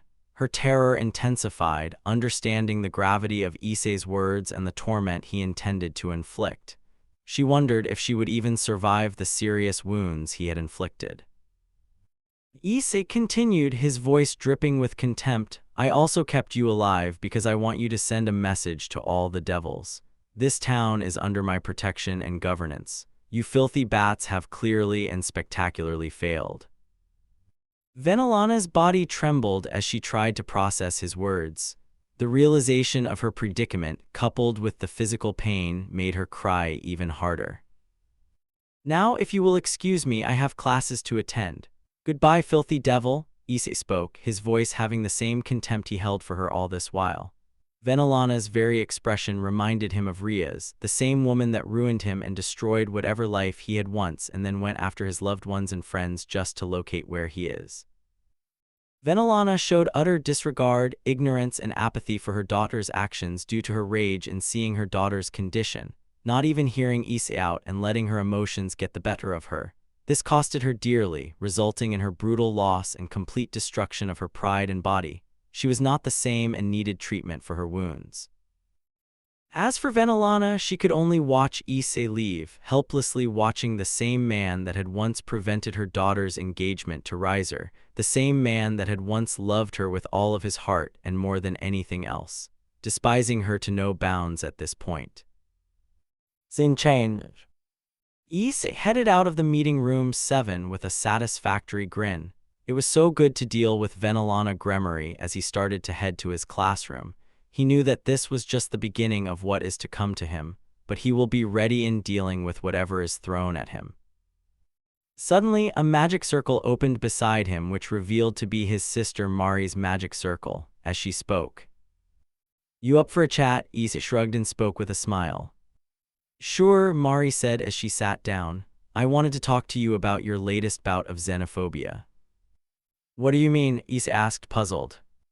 Mari took a deep breath and sighed worriedly. Your xenophobia is becoming problematic, Issei. Your hatred towards the devils and other supernatural beings is only going to get you into more trouble.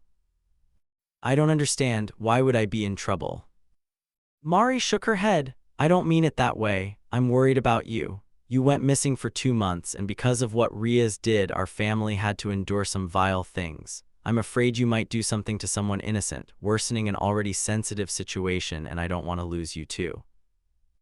Mari's sadness and concern were evident. Issei knew how much his older sister cared for him and how much she was worried about him. Mari, I know what you're trying to convey, but you don't understand how much influence these filthy bats have over humans.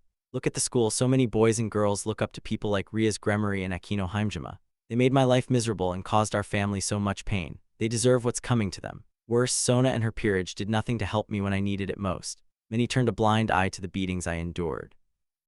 Mari was shocked by this revelation. She hadn't known the extent of what Issei had gone through. She only knew about his relation with Rias and fallout that had happened between the two, but she did not know how the school students had tortured and beaten him up. With a serious yet concerned tone, she asked, "Then why didn't you come forward? Why didn't you inform the faculty or the principal? They would have helped, right?" Issei shook his head. "It wouldn't have worked. Back then, I had a reputation as a pervert. Many would have assumed I deserved it. Even if someone had tried to help, those filthy bats would have erased their memories to maintain their reputation. I have no faith in them anymore." Mari nodded, understanding the harsh truth. She herself had encountered similar situations, dealing with fallen angels while studying in the United States. She gritted her teeth in anger, knowing what these devils had done to her brother. "I see. Just promise me you won't get into trouble. I'm not against what you're doing, but I don't want to lose you, Issei." Issei nodded. "I understand, Marini. You can count on me not to do anything foolish against them, but if they provoke me, they will suffer the consequences." Mari sighed, still feeling the weight of worry, but also a glimmer of relief.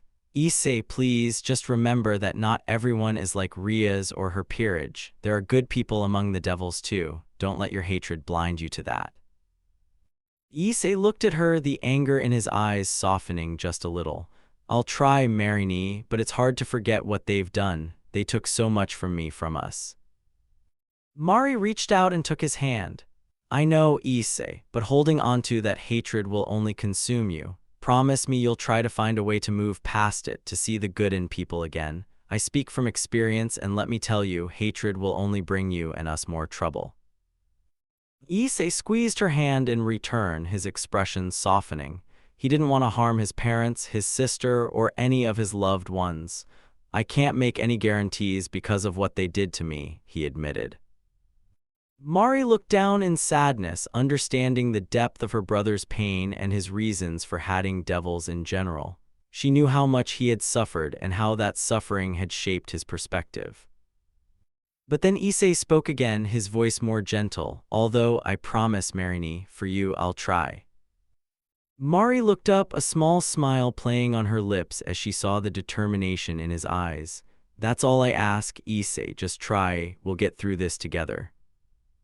Scene change. Issei was seated in the lunch table alongside Hyoudou, Asia, Matsuda, and Madohama. He was eating his lunch when someone slammed the table in anger. The five looked at the people and they all were having angry faces. Madohama recognized them as the boyfriends of the Kendo Club, or at least the 5 people present were, excluding Murayama and Kadace. The first was a tall, muscular man standing at 61. He had blonde, spiky hair and a sporty expression.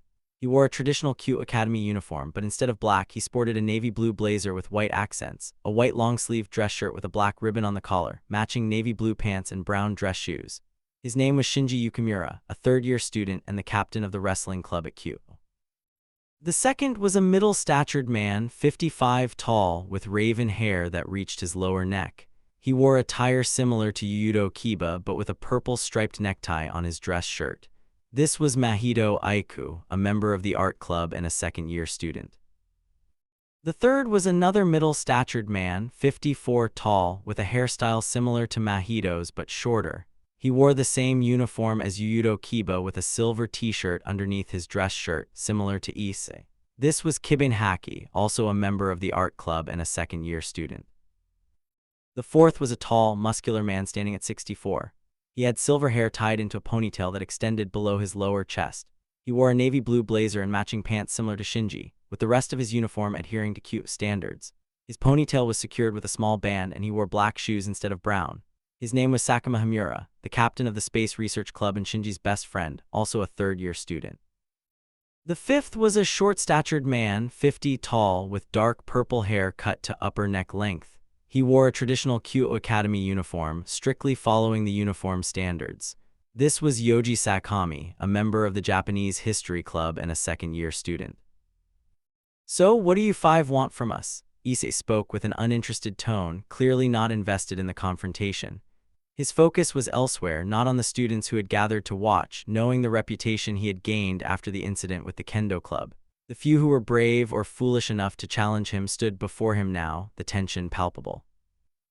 We're here to talk to you. You're the one who hurt and injured our girlfriends, right? Shinji Yukimura, the tall, muscular captain of the wrestling club, spoke first, his voice steady but edged with anger. Issei turned to face him, his expression indifferent. Yep, that's me, so what do you want? Yoji Sakami, the short-statured member of the Japanese History Club, stepped forward next. Do you even realize what you've done? You broke several of their bones and critically injured many. You need to pay for what you've done to them. Before Issei could respond, Matsuda intervened, his tone icy. Let me remind you, Sakami-san, your girlfriend beat Issei senseless. His bones were broken, and if it wasn't for Asia, he would have been in a much worse state. She started it first, and she got what she deserved. Asia nodded in agreement, recalling the times she had healed Issei despite the rumors that had driven a wedge between them. Yoji backed away nervously, and Shinji spoke again, his voice filled with disdain. He's a pervert, a good-for-nothing creep. He deserved those punishments when he was. Madohama, visibly annoyed, cut him off. Even when he was minding his own business, he was the first among us to not peek on women. Yet those bitches circulated rumors of him rapping Rias, Aquino, and Kaneko, which none of us are heinous enough to commit. Come up with a better excuse, Yukimura-san. Shinji, angered, made a move towards Madohama, but Matsuda stepped between them, glaring. You may be the captain of the wrestling team, Yukimura-san, but remember, I was a former jock. I don't take kindly to anyone attacking my friends. Just because we don't harm those that insult Issei anymore doesn't mean we won't put you in your place, so don't even think about attacking my friends. True, Madohama added coldly. Matsuda was a school sports star back in junior high where he broke multiple records. Unless you want to provoke someone who can put you in the infirmary for the rest of the week, stand down. Shinji, seething with anger, reluctantly backed away. Issei smiled, heartened by his friend's unwavering support. The five boys then noticed Yudo Kiba, and Mahito Aiku spoke. Why are you with these perverts, Kiba? Kiba narrowed his gaze, his tone sharp. Are they peeping on your girls? There haven't been any complaints from the student council or anyone else for the past 3 months, yet you still consider them perverts. May I know why, Aiku-san? Mahito was silent for a moment before responding. They might spy on our girls again. That's not going to happen, Matsuda snapped, his voice full of contempt. There's no way we are going to spy on those bitches, you can be assured of that. Mahito's face twisted in anger, but Matsuda remained unfazed. Sakama Hamura, the tall, silver-haired captain of the Space Research Club, then turned his attention to Asia, who was seated beside Issei. Asia, why don't you come and join us? Asia glared at Sakama, her voice firm. No, I am seated beside Issei and his friends. I trust them more than I trust the rest of the people here, especially those so-called goddesses of the academy. Sakama reached out to her, his voice pleading. Listen to me, these people are only going to be a bad influence. Before Asia could respond or defend herself, Issei grabbed Sakama's hand, his grip like iron. Sakama struggled, his strength comparable to Shinji's, but Issei effortlessly held him in place. Let go of me, Hyoudou, he demanded, anger flaring in his eyes. Issei's voice was cold and unyielding. I will, but hands off my Asia. Asia blushed at his possessive words, her heart fluttering as she thought, my Asia. In his anger, Sakama tried to use his free hand to strike Issei in the face, but Issei deftly turned his head, avoiding the blow. He then increased the strength of his grip, causing Sakama to grit his teeth in pain before. Snap! Sakama screamed in agony, staring at his mangled hand. Issei had broken the hand he had used to grab Asia. In response, Shinji glared at Issei, his anger boiling over as he screamed, Hyoudou. He lunged at Issei, ready to pummel him, but Issei sidestepped the attack, kicking Shinji in the stomach and causing him to vomit out his lunch. A swift follow-up kick to the chin snapped Shinji's head back, leaving him dazed and unable to react. Issei finished with a brutal kick to Shinji's chest, sending him flying into the wall and knocking him out cold. Fortunately, the wall remained intact. Issei then cracked his stiff neck, his eyes scanning the remaining 3 boys who were paralyzed with fear. Does anyone else want to try their luck against me? He demanded. None of the boys moved, their fear evident. Issei's voice was cold and commanding as he spoke. "Take these two idiots out of here before I really start to beat them up. Trust me, it won't be pretty once I'm done with you five." The three boys nodded frantically, rushing to help their fallen comrades. They muttered threats like, "It is not over," and "You are going to regret this," but Issei ignored them. If they dared to challenge him again, he wouldn't hesitate to put them in the hospital. As they left, Issei glanced around the canteen. The other students, once gleefully watching him being tormented, now avoided his gaze, terrified of what he might do next. Issei smirked, enjoying their fear. "Good, at least you learned your lessons." He sat down and Asia asked, "You all right?" Issei nodded, "Yep, I am." Before anyone could say more, an announcement came over the microphone. "May Hyoudou Issei head to the student council office as soon as possible." Issei groaned internally. More trouble from the student council, more interference from those filthy bats. But he had made a promise to his sister. He had to go and see what they wanted. If they provoked or annoyed him, he wouldn't hesitate to handle them as he had handled Venelana. Issei Matsuda began, concern in his voice. "I will be back soon. I will handle her without any issues," Issei assured him. With that, he prepared to face whatever awaited him at the student council office, determined to uphold his promise to his sister while staying true to his resolve. Scene change. Student council, 3:30 p.m. Issei knocked on the student council door, and soon enough, a voice came from inside. "Come in." Issei entered, finding the Citri members staring at him. He met their gazes with a glare, causing them to gulp in fear. Taking a seat, he crossed one leg over the other and spoke. "So what do you want from me?" Sona took a deep breath and replied.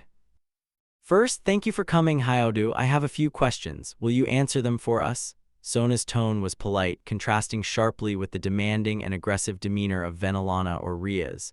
Sona's approach was entirely different. She didn't want to be perceived as a threat or provoke him. She sought answers, nothing more, nothing less. "Since you asked politely, I'll answer questions if I deem them worthy," Issei replied. Some of the student council members wanted to interject, but a stern look from Tsubaki silenced them. They had to handle this delicate situation with great care. "First and foremost, were you the one responsible for attacking Rias and her peerage, excluding Hyoudou Kiba and Asia Argento?" Sona asked. Issei nodded. "Yes, I enjoyed putting those devils in their places." Some of the student council members began to bristle with anger, but Sona took a deep breath. Though angered by Issei's words, she knew his transformation didn't happen overnight. She needed to understand what truly transpired. "May I know why?" Sona inquired. Issei controlled his anger as he spoke. "Rias had the audacity to barge into my house, attempt to harm, and even kill my family for looking for me. After that, she had her cat, Kaneko, spy on me. Honestly, I was glad to put that filthy bat in her place. I am pretty sure she is suffering a fate worse than death." Sona was taken aback by the venom in his tone. His hatred was so intense that Issei had become vehemently prejudiced towards Rias. She now understood why. Tsubaki then asked, "How can you be sure you're not lying?" Issei turned his gaze towards her. "I can call my parents right now and ask them to come here. If they provide you with a report, would you believe it then?" Issei's words held no deceit. Sona couldn't detect any trace of falsehood in his voice, indicating that Rias truly committed those actions. This was unforgivable. If word got out, Rias would be stripped of her title as heiress and lose control of Kuoh, which never belonged to her since Surzets made a deal with the Shinto pantheon. Tsubaki fell silent, sensing the anger and hatred in his voice whenever Rias or her peerage were mentioned. She refrained from asking further questions for the time being. "I see." Sona narrowed her gaze, fully aware that Rias wouldn't escape the consequences of her actions, but she had other issues to address. When Kaneko woke up, she gave a completely different account of the events.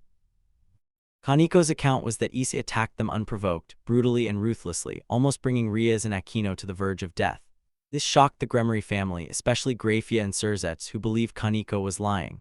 But with the evidence, they had to reluctantly accept her account. Venelana and Zeoticus, Rias' mother and father, were furious at what Issei did to their daughter, viewing him as a rogue attempting to harm his master. Scathach and Grafia wanted to talk to him first, but Venelana went ahead, seeking answers for why Issei harmed her daughter. The result was Venelana in a terrible condition. However, Sona needed to inform Issei of the potential consequences of his actions. Hyoudou, you do realize that attacking Rias can be construed as a stray devil attacking his master, right? Sona said. Issei understood Sona's point, but she overlooked one crucial detail. I am no longer a devil associated with the Gremory family, Issei said. Sona and the others were wide-eyed in shock. Jinshiro spoke up. But how? It's impossible to reverse the process. The end result is a death sentence.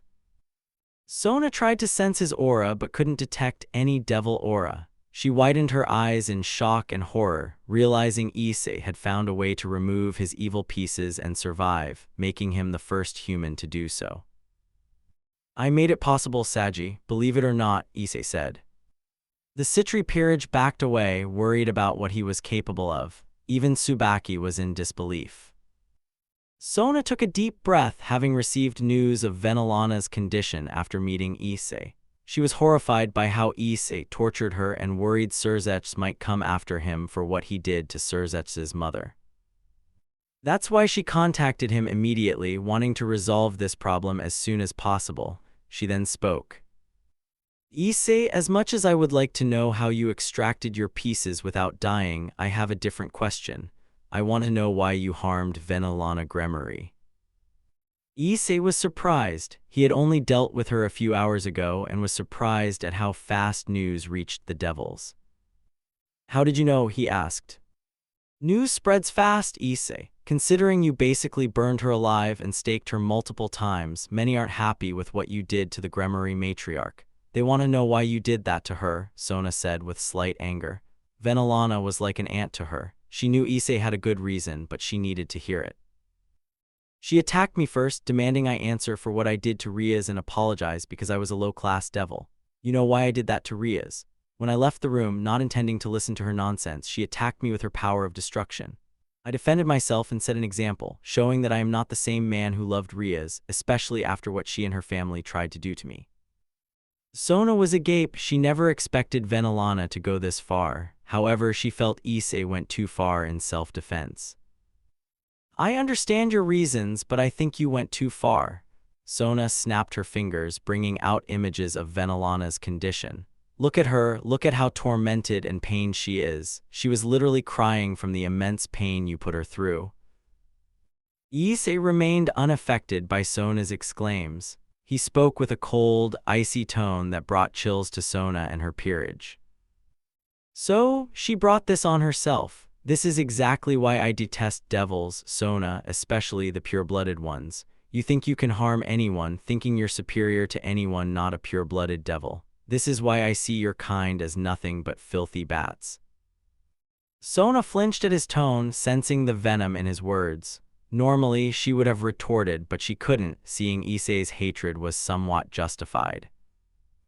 And speaking of going too far, why didn't any of you show up when I was being tormented and beaten up by the kendo girls? Why didn't you do your jobs? Issei exclaimed, his voice full of anger at the injustice he had suffered. His bones were broken, yet no one helped him or informed the devils. The students he glared at were terrified, while others were confused. What did Issei mean about ignoring his pain and suffering?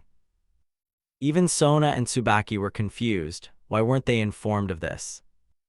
You left me alone to be beaten up. I got hit with vile crap and you did nothing. And you, Sona, how dare you accuse me of going too far when they started it first? Answer me. Issei's outburst left Sona taken aback. She realized how bad and volatile the situation with Issei had become because of some impulsive people. She needed to identify who ignored Issei's plight and deal with them swiftly. The other peerage members were terrified, especially those who had a hand in ignoring the kendo club beating Issei nearly to death. Do you have an answer for your ignorance, Sona Citri? Issei exclaimed, and Sona could only look down in shame. As a leader, she had to take full responsibility for her peerage's actions. Issei then responded coldly. That's what I thought. He took a deep breath and then spoke to Sona. Can I leave now?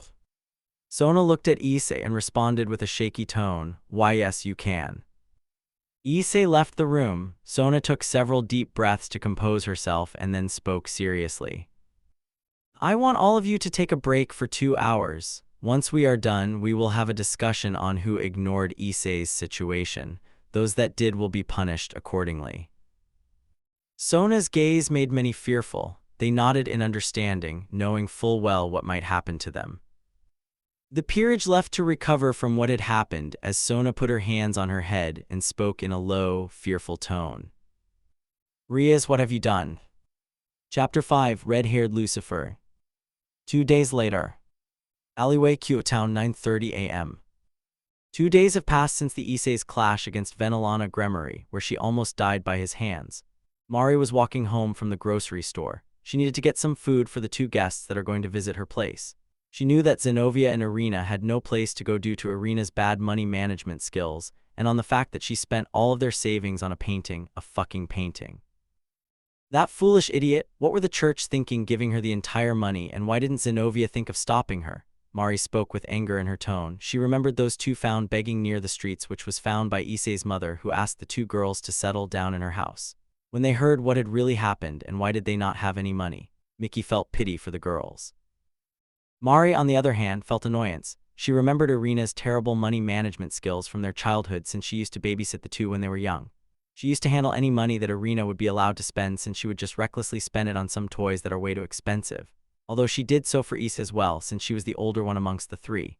She still cared for Irina, despite her foolishness. Well, I should be getting home, those 2 must be starving. Mari spoke with a sigh. She still cared for Irina regardless, seeing her as a little sister as well. However, just as she was about to escape, a magic circle was found underneath her legs. She exclaimed in response. What the? Mari widened her eyes when she recognized the magic circle. It belonged closely to the Gremory family, but the symbol was different. She tried to escape, but the circle quickly teleported her to an unknown location. When the teleportation ended, Mari was in a separate location. She looked around. It was a mansion which was only lit by a few candles. It seemed too dark for her likings. I am glad you could be found, Miss Hyoudou. Mari felt a chill upon hearing the voice. She knew who exactly it was and slowly turned around to see Sierzech sipping from a cup of coffee. The oldest Hyoudou was on guard. She did not trust anyone from the Gremory family, especially since one of them had the guts to harm her parents. What do you want? Mari had both her sacred gears ready, which are Innovate, Clear, and Tell Us Karma. Sierzech wasn't phased. He knew that Mari will pose a challenge, but even she wouldn't be able to beat him. However, Sierzech didn't intend to harm her in any manner. Not only he doesn't want to, but also he is not foolish enough to provoke Issei, knowing full well what he did to Rias and later Venelana. I just want to talk, that's all. Mari turned around and spoke. So talk, Lucifer. Sierzech kept his coffee down and spoke seriously. Yeah, I wanted to talk about your brother. He has created quite the mark in my family. He almost killed Rias' entire peerage and even my mother. And he could have Lucifer, you know full well Issei hates them. Sierzech was able to control his anger and other emotions due to his experience as a leader. Sierzech sighed and spoke. Why is what I want to know. I know Issei doesn't have beef with a person all of a sudden, so tell me what really happened. Before I tell you, would you lead me to the Gremory peerage? I give you my word that I won't kill anyone. My brother told me what happened in his own eyes, and I am pretty sure that the cat lied to you. Mari spoke seriously as Sierzech thought for a moment. He then spoke. Sure, you can come, as long as you don't kill them. Mari nodded. She was going to beat the truth out of Kaneko and the rest of the Gremory peerage. She soon headed to the infirmary where the girls were being treated. Additionally, Aquino had also woken up, but Rias along with Venelana were in the ICU. They still needed treatment since their wounds were wholly magic in nature, despite having Fennec's tears. Upon the doors opening, Kaneko and Aquino wondered who it is. However, their confusion soon turned into shock and terror when they saw a female that looked identical to Issei. It only took them a few seconds to realize that this was the same girl that had prevented Rias and her peerage them from visiting, only successfully heading when she was absent, only for Issei to return and make an example of her. Both Aquino and Kaneko were hyperventilating and shivering in fear when they saw Mari, who looked at them coldly. She then spoke. "Seems like the two of you recognize me, don't you?" Sirzetch was surprised as he asked, "What do you mean?" "Isn't it obvious they know me since they visited Issei's house without his presence of permission? They even tried to harm my parents as well, especially Rias, who tried to kill them." Sirzetch was even more surprised as he asked with slightly serious tone. "Kaneko, Aquino, tell me, did you visit Issei's house while he was away for 2 months?" Sirzetch's tone was grave. He knew that Issei was absent for 2 months, which was what Rias had informed him. He was worried for Issei, and when he returned, this was what Issei had become. "And no, as she is lying," Aquino spoke with fear as Kaneko responded. "Why, yeah, as she would support her pathetic PP pervert of a B brother." Kaneko spoke emotionlessly, but there was hatred and disgust in their expression. Mari was about to rip their throats out, but Sirzetch stopped her. She was about to retort, but Sirzetch spoke. "I got this now, even I know they are lying. I may love my sister, but I am not stupid. I will deal with this, and I will reach the end of the truth. You needn't worry." Sirzetch's tone was cold and serious as he turned to the two girls and spoke. "This is your last chance. Either you two speak the truth or your memories will be extracted and you will be punished severely. That is something I promise you." The girls became even more fearful and spoke. "And no, we cannot tell." Aquino spoke with fear. Kaneko agreed to this. They would rather die than let Issei get an upper hand against them, as Sirzetch sighed and spoke. "So be it, Grafia." Sirzetch contacted Grafia, who teleported right beside Sirzetch and spoke. "Yes, Sirzetch-sama." Sirzetch explained everything to Grafia, who narrowed her gaze and gave a shivering glare to the girls who wanted to escape, but Grafia froze their limbs and spoke with a cold tone. "There is no escape."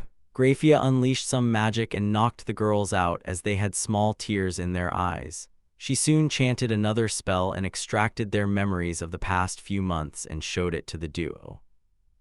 Sirzetch and Grafia were stunned when they saw the memories. They saw Rias telling the two peerage members of attacking Issei's place and even going so far to threaten them for telling about Issei. Not to mention, they saw her commanding Kaneko to spy on Issei early on and expecting Rainier to kill him, and even them kicking Issei out for his perversion. Mari was beyond livid when she saw Issei's broken state. She knew it was bad, but seeing it for the first time, she saw it in person. If Rias were alive, she would have ripped her throat out and destroyed her very existence for harming her little brother. Sure, he was a pervert, but she did nothing to fix that, instead deciding to make it even worse. Mari, her thoughts were snapped out by Sirzetch as Mari spoke. "Sirzetch, I know she is your little sister, but if you are asking me," Sirzetch cuts her off and speaks. "No, Mari, I am not. I will make sure she is punished. Once she wakes up, I can assure you, you will never see her or her peerage again." Sirzetch spoke seriously as Mari spoke in response. "But ignore Asia and Kiba. Those two had nothing to do with Rias and her girls." Sirzetch nodded in understanding as the trio left the room. The girls were completely in their dream world. Once outside, Sirzetch then spoke with slight anger. "Rias' case can be dealt, but that doesn't explain what Issei did to my mother. From what I was informed, she only wanted to talk with him." Mari once again shook her head and spoke. "Quite the contrary, my brother informed me what had happened that day. It was your mother that attacked him first. She demanded him to apologize to her daughter, and worse, she was extremely rude about it." Sirzetch and Grafia were surprised by this. As Sirzetch spoke, "Tell me more." "All right, so it all began 2 days ago. That is when you found Venelana in that state, right?" Sirzetch nodded as he remembered her only being able to say Issei when she was asked on who did this before she fell unconscious. Before that, Issei was not interested in dealing with her to begin with. Despite this, he asked, albeit a bit rudely, on why was she there. When she didn't respond properly, Issei was the first to leave, only for her to respond with her power of destruction. Like many spoiled devils, she demanded Issei to apologize to Rias, and when she didn't get what she wanted, she thought it would be a good idea to force Issei to do so by almost killing him. End result, I believe what you saw right. Scathach and Grafia nodded. They never knew the full story, and they understood that Mari wouldn't lie on a matter like this, especially on the first time when she showed on what kind of liars Rias and her peerage were. Normally, I'd be angry since it was my mother that was in this state, but since I have got years of experience as a leader, I have learnt to control my experience and take the more logical and better solution than the more reckless one. Scathach spoke, as he bowed in front of Mari and spoke. Although I would like to apologize for what my family did to you, Issei's attacks were only out of self-defense or protection of his family. I can assure you they are hopefully not going to come after your family. Mari looked at him and had an idea on how they can come after her family, but if they do, they will lose everything and they are not going to risk it. Please raise your head up. Scathach looked at Mari as she continued. It is not your fault, although I would advise you to do everything in your power to keep them away from Issei and his servants. Trust me, you don't want to mess with them. Scathach and Grafia looked at Mari in surprise as he asked, What do you mean? Mari took a deep breath and explained who the servants that attacked Rias and her peerage in Venelana were, and she also revealed that they were holding back, since if they went full power they wouldn't even have their bodies left. She also revealed what Issei thought of devils right now and how it was taking him everything to not wipe them out. When she was done, Scathach gulped and Grafia went pale upon hearing this. I can't believe this. I am glad we didn't provoke him in any manner. Grafia nodded in agreement as she spoke with sadness. But how will we talk to him now that he hates us to the point of showing racism towards us? Mari also didn't have an answer to this as Scathach thought for a moment and spoke. Mari, I know it is asking you a lot, but can you let us speak to him? I need to apologize for what my mother and my sister and her peerage did to him. Mari looked at him and spoke.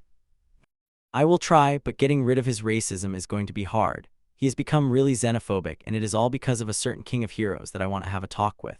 Mari muttered the last part with slight annoyance. She needed to have a chat with Gilgamesh due to how much his influence has changed her little brother.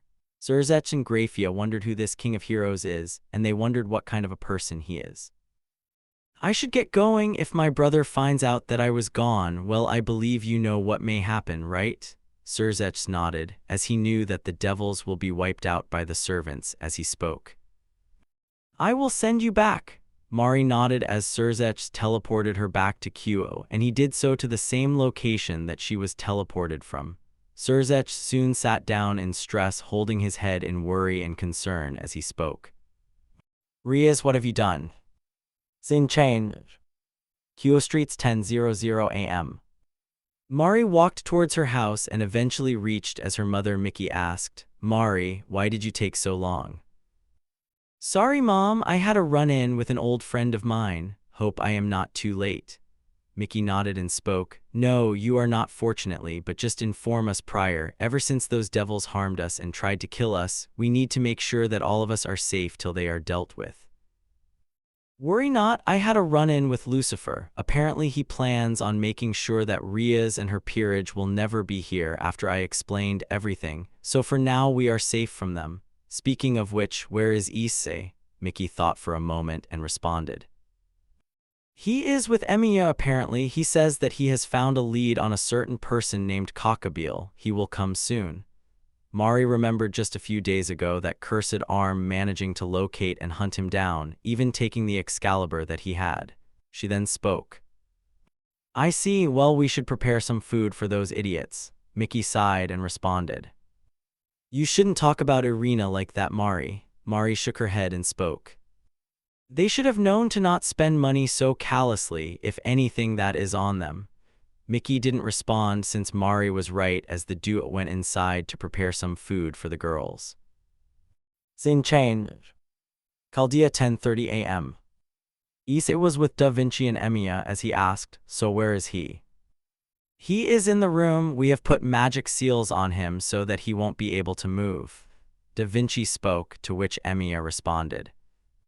So what do you plan? Issei remembered two people that will make him talk one way or another. He then spoke, can you bring Carmilla and James Moriarty for interrogation? I want to know what Cockabeel wants to plan against my home and humanity.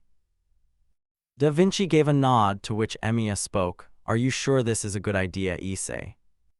Yes, I believe so. Those two know how to extract information from them, so that is the best idea. And I have seen Carmilla work her way well in interrogations since she has dealt with people like Fried before. Emiya gave a nod as he looked at two figures that came in alongside Da Vinci. The first was James Moriarty, archer. He is an older, sophisticated man with short, slick-back silver hair and sharp, intelligent features. He wears glasses, which give him an air of scholarly authority, and his eyes appear to be a cool, calculating blue or gray. His clothing is lavish and formal, featuring a dark maroon pinstripe suit with gold decorative elements draped across his chest, adding a sense of regality and power. Over this, he dons a grand black cape lined with bright blue on the inside and adorned with intricate golden patterns. The edges of the cape are decorated with butterfly-like motifs, and a swirl of blue butterflies surrounds him, enhancing his mysterious, possibly magical aura. He also wears black gloves and carries a cane or staff with an ornate, curved golden handle. While Carmilla, assassin, who is a striking, dark, and powerful female figure with long, flowing silver hair and glowing yellow eyes that stand out against her pale complexion. She wears a highly elaborate and gothic outfit, with a black and red color scheme that exudes a dark majesty. Her upper body is adorned with a black cage-like corset with sharp, thorn-like protrusions, and chains wrapped around her body, giving her an ominous, restrained yet dominating appearance. Her long, flowing red skirt is layered with intricate black lace and chains that hang down with glowing green crystals at the ends, adding to the eerie, magical aura. She holds an elaborate staff topped with a menacing, multi-pointed, almost demonic design, and she wears a spiked crown or helmet that completes her intimidating, regal look. The background and accessories, including the chains and ominous green lights. "You called for us, Issei," Carmilla asked, to which Issei spoke, "Correct. Did Da Vinci inform you about the situation, correct?" "Indeed she did. Leave that man to us, master." James spoke with a bow as the duo headed inside. Emiya then spoke, "Wanted to ask, how are we going to make the Chaldea tour with your parents? They are clearly clueless on how many of us operate or their personality." Issei soon realized this and exclaimed, "Oh shit, thanks Emiya, I totally forgot about it. I will contact MASH immediately." Issei was about to head out as Emiya responded, "Wait." "What?" Issei asked, to which he responded, "First, let's deal with him. If necessary, we terminate and take him down, taking his Excalibur for ourselves, since it would be better if we keep it." "I see, you are only saying this because of Saber Artoria, right? Issei mimicked Emiya on how he would speak back when he was known as Shiro Emiya. Emiya got annoyed by this as he grunted and responded, "Focus, Issei." "Right, I think it is for the best, but the angels would cause a problem, Emiya. Even if they send two small fry exorcists to deal with a Cadre-class fallen, they still gave the two Excalibur fragments to them. Plus, the fact they sent two humans to fight against a Cadre-class fallen angel, it is like sending a mice to tackle against an elephant. What are these angels and church thinking?" Issei spoke with a sigh, thinking that it is the most stupid thing to send two exorcists to deal with a Cadre-class being, and the worst part, they are even willing to die for the cause of the church. Admirable but pointless and foolish, since this would only make Cockabeel stronger. "Then in that case point out their flaws and call them out," Da Vinci suggested, to which she continued in response, "If we can give a vital argument against them, they should back off, hopefully, else we need to make plans to deal with them. And I know just the servants that would love to deal with them."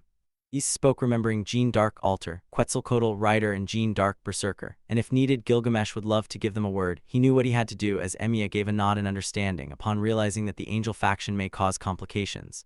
Da Vinci spoke, "We should keep this as a last resort, but if anything, we may have to prepare for war."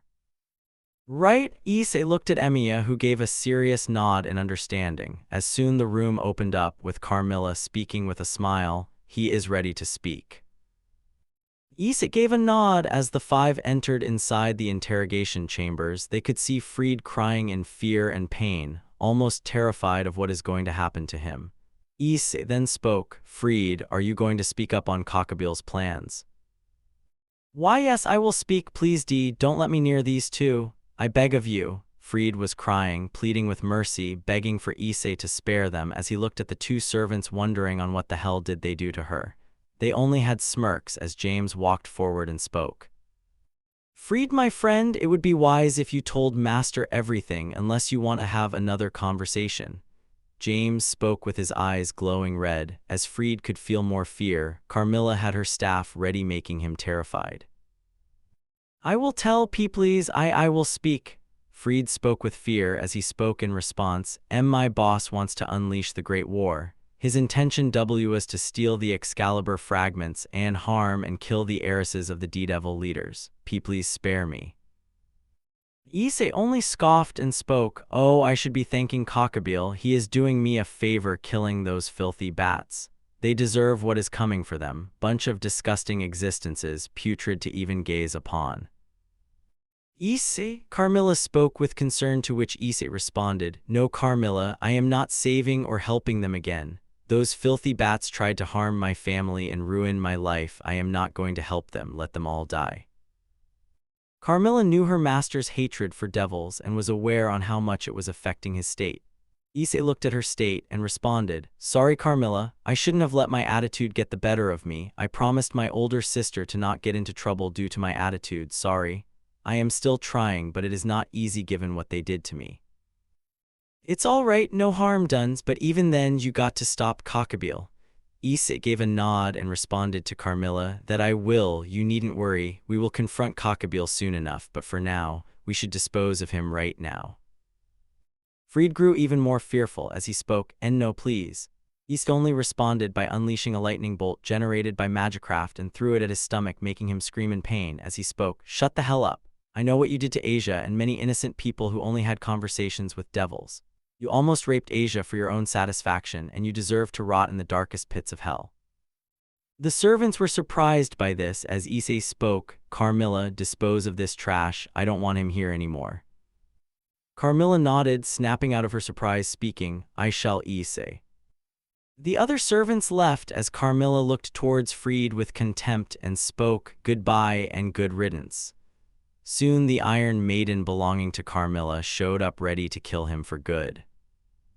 No, no, no, you damned bitch! Screams were heard of Fried as Carmilla ended the life of Fried Selzen without any mercy or empathy. His last moments were painful and agonizing, with no one to save or hear his screams. Scene change. Issei was with Emiya and another person. She was a young woman with short lilac hair, lavender eyes, and fair skin. She wears rectangular frame glasses, a gray hoodie over a black shirt over a white collar shirt, a red tie bearing the Chaldea insignia, a black skirt and tights, and brown shoes. This was Mash Kyrielite, one of the first people Issei met, and someone who became a close friend and later a lover. Senpai, we may have to set some rules for the servants if we have to make the Chaldea tour possible. Issei gave a nod to Mash as he responded, Some might be a problem and my parents would unknowingly make mistakes agitating some of them. I believe calling Mordred a girl would be one of the things that would happen.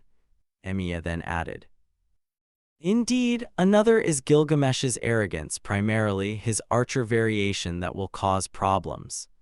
Mash took note of the two situations as he continued, Then we have Merlin who would play pranks on my mom and dad. We have to make sure he doesn't go overboard.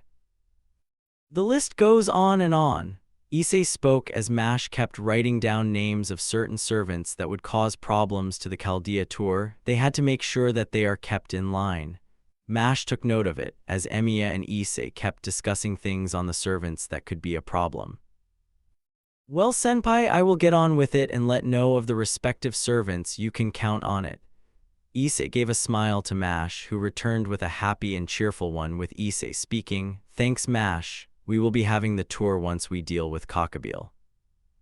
Very well, Senpai. Mash gave a gentle and loving smile to Issei before leaving the room to do what she was asked to do.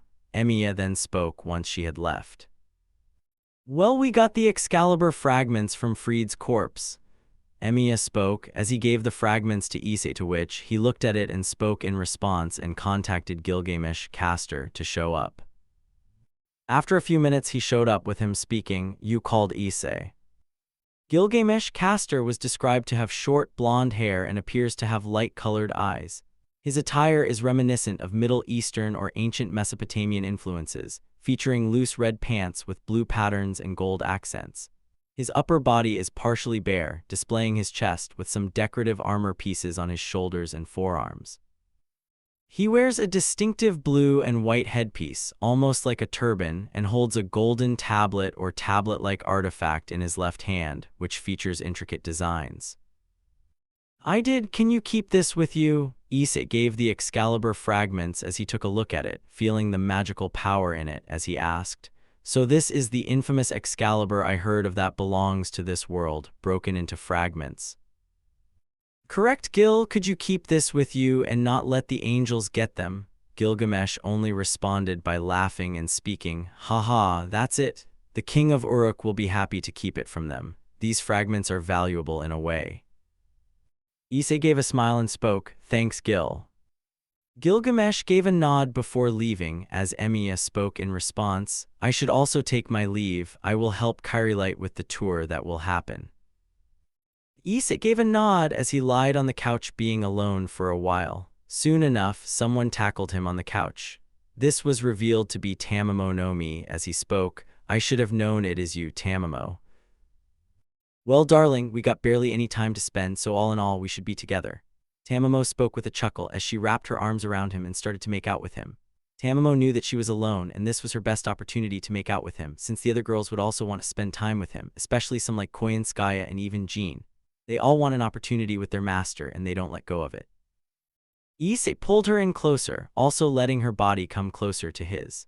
She was his first and the first person to make him love again and destroy the fear of loving anyone, and given both had been betrayed before, it was only a matter of when they got close, especially thanks to Tamamo acting as more of a wife than a servant.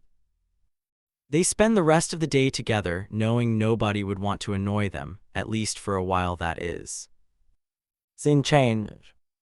Hyoudou Residence Kuoh 3:00 p.m. Mari was looking at Irina and Zenovia speaking with Miki Hyoudou and helping them with their chores, as she noticed her brother being absent for too long, as she could think of the possible things he could be doing. But then she knew the harem of female servants that Issei has, and she had an idea as she muttered, no way, don't tell me he is. Mari knew she had to do one thing, not that she is against Issei and his servants doing the thing, but she didn't know what answer she had to give his parents. She had to contact him and at least inform him about the situation at home. Quickly heading to her room, she contacted Issei as he picked up the phone, speaking, yes Marini, what happened? Issei, where are you? There are some things happening at the house. Mari responded as Issei and responded with concern, with Tamamo beside him being curious as well back in Chaldea as he spoke, why what happened? Did something happen? It turns out Irina spent all of her money in a painting that was performed by her fraud. I and Mom just found those two begging in the name of God. It was embarrassing for them and Mom took pity on the two, bringing them back home. I later found out from the blue-haired girl that she had spent all of her money in that. A sigh could be heard from the phone on the other side as Issei responded, well, it's good that you managed to get them out of there. Anyways, I found something interesting relating to Cockabeel. It turns out he intends to murder the heiresses with the intention of starting a great war in this place. He also stole the Excalibur fragments. For this sole reason as well, the good thing is that we are keeping those fragments knowing that they aren't ready to keep them safely, and them sending 2 mere exorcists to deal with a cadre class really frustrated me. Mari took note of this and frowned. The war-mongering cadre seems to want to use her hometown as a source for his masterplan for triggering war. She understood that things are only getting worse and worse from here on out. However, she was aware that keeping the fragments will only cause problems, as she asked, but Issei, won't keeping those fragments cause problems? Not quite. Excalibur never belonged to the angels or the biblical god. It was gifted to the humans from the fairies. None of the servants who were members of the Round Table intended for its return, and this was agreed by the fairies as well. And if fairies existed in this world, seeing the sword's broken state would piss them off to no bounds. Even the ones here were beyond livid, especially 2 certain fairies in Chaldea I am familiar with will rip the angels to pieces if they found out that the sword broke in the Great War. They are well aware of its destruction, and it was hard for me to convince them to not go on a destruction spree against the angels. Issei explained to her, as Mari could only nod, remembering Issei mentioning one of them being Morgan Le Fay, who calls Issei as her husband. She gave a sigh, being aware of the servants that were summoned by Issei in his 2-3-year span of being part of Chaldea as well as its only surviving master. Very well, Issei, but try to come back as soon as possible. You might also need to explain the situation to the girls as well. Issei responded from the phone with a normal tone. I will marry ni, bye. Bye, Issei. Mari cuts off the call and gives a sigh lying on the bed of her bedroom. Today was really an eventful day, especially her encounter with Lucifer. She wonders what is the plan for her the next day, knowing that she will have to deal with Cockabeel pretty soon. Scene change. Hospital Underworld 4:30 p.m. What? Venelana exclaimed with anger as she responded. You are siding with that human, Issei. He is supposed to be dealt with, Serzech. Serzech only kept his hand on his head and responded. No, you both are wrong. You both decided to attack him just because he didn't comply with what you wanted. Mother, you wanted him to apologize, but not only did you provoke him by demanding the apology, but you also tried to attack him unprovoked when I made a rule that we cannot attack any humans unprovoked unless we have a reason to do so. But I had a reason. He showed nothing but contempt towards us and mocked us at every step. To top it all off, he had the audacity to leave. Serzech narrowed his gaze while Grafia herself was keeping her calm. She looked at Serzech wondering what he would do, since her mother-in-law would doom herself and the entire devil race to extinction if she once again provokes Issei, who already has immense hatred for what Rias did to Issei. No, you didn't. It wasn't a proper reason. He already hated you, mother, because you were related to Rias and you were a devil. He didn't want to be here, yet you forced him to and then demanded him to apologize. Then you attacked him. He could have sent you as a corpse if he wanted to, but he chose to not do so. Venelana was even more irritated by how Serzech's response was. Her pride as a Baal and a devil was in full display. She hated that Issei was getting a pass for what he did to Rias and her peerage, coupled with what he did to Venelana after that, as she spoke in response. Are you going to deny your mother her justice? Serzech immediately shook his head and spoke. No, mother, I am not, and you aren't in the right. Let me make one thing very clear. Issei could have sent you as a corpse if he wanted to. You do remember your state when he defeated you, don't you? And let me remind you, his attack against you was in self-defense. Do you want to once again confront him? Venelana remained silent, losing her anger and becoming fearful of the memory. She still remembered the painful and agonizing state she was left in during her confrontation against Issei/Jean Alter. She didn't want to confront or have a match against him ever again, especially remembering on how brutal he was against her. Serzech looked at his mother's expression and responded. That's what I thought. I am not making an enemy of him and provoking someone that can destroy our faction in any manner. Your anger is barely justifiable, especially after hearing on what Rias did to Issei. As much as I hate to say this, she got what she deserved and is not going back to Kuoh, cause if she does, she is only going to be a problem to him and his family. Venelana only looked in shock and responded, but Serzech. No, mother, I have made my choice and said what I had to. To all the devils, I am a leader first and then a family man, and I am not going to provoke Issei in any manner, causing the downfall of my faction in any manner. I am sorry, mother, but you will need to accept what has happened to you and move on. Serzech cuts her off, responded with a serious tone, as Venelana could only clench the sheets of her bed with anger. She hated Issei getting away with his crimes. Serzech and Grafia left the room, as unbeknownst to them, Rias also heard the conversation. She had woken up from her sleep and clenched her fists in anger and hatred for Issei. I hate you, Rias muttered with fury as she now couldn't go and study in Kuoh. She hated that she had lost her chance of being in the human world and living a normal life. She always wanted to live in Japan, and now she has completely lost that life, all because of that damned Issei Hyoudou. I will find a way to beat you, Issei. This is something I promise you at all costs. I will destroy what you hold dear. Rias declared, silently vowing to destroy everything that Issei cherishes and cares for. He destroyed her life and her place in Japan, and now she was going to do the same. She started to plan and plot a way to head to Kuoh as soon as she could, but she had to do without the knowledge of her older brother, who would cause problems and stop them. But she vowed to one day defeat or at least hurt Issei in a manner she would never forget. Scene break. Chapter 6, Excalibur Discussions. Chaldea Base, Kuoh, 10:30 p.m. Issei was speaking to Morgan Le Fay Lostbelt, as he had to discuss on the situation with this world's Excalibur. She was a beautiful woman that has white hair, blue eyes, and a revealing black and blue outfit. She has a slender, taller, and with paler skin. Her hair is silver, almost luminescent, flowing straight down her back and framing her face with blunt bangs that highlight her piercing blue eyes and fair complexion. She is adorned in a complex, layered gown that combines high fantasy with gothic couture. The dress has a high, black collar reminiscent of a ruff, and a bodice that is both sleek and adorned with intricate patterns, giving it an armored appearance. This bodice extends into a plunging neckline, bordered by striking blue accents that mirror the color of her eyes. The sleeves of her gown are detached, flowing from her shoulders and draping elegantly down her arms with transparent wing-like extensions. Her gown skirt is long and split, revealing the front of her legs and cascades into a train behind her. The color scheme of her dress transitions from the black and intricate blues of the bodice to the stark white of the skirt. The hem of the gown is adorned with darker, feather-like details, reinforcing the bird-like motif suggested by her sleeves. Husband, just say the word, and I will make sure that those church fools of this world pay for recreating and disrespecting Excalibur, along with those filthy bats. I will destroy that blade into pieces that won't even exist. Morgan the Lostbelt spoke with contempt, to which Issei shook his head and responded. As much as I would like to, not today, Morgan. Believe me, it is itching me to not kill the bats of this place, but for now, we got to play along.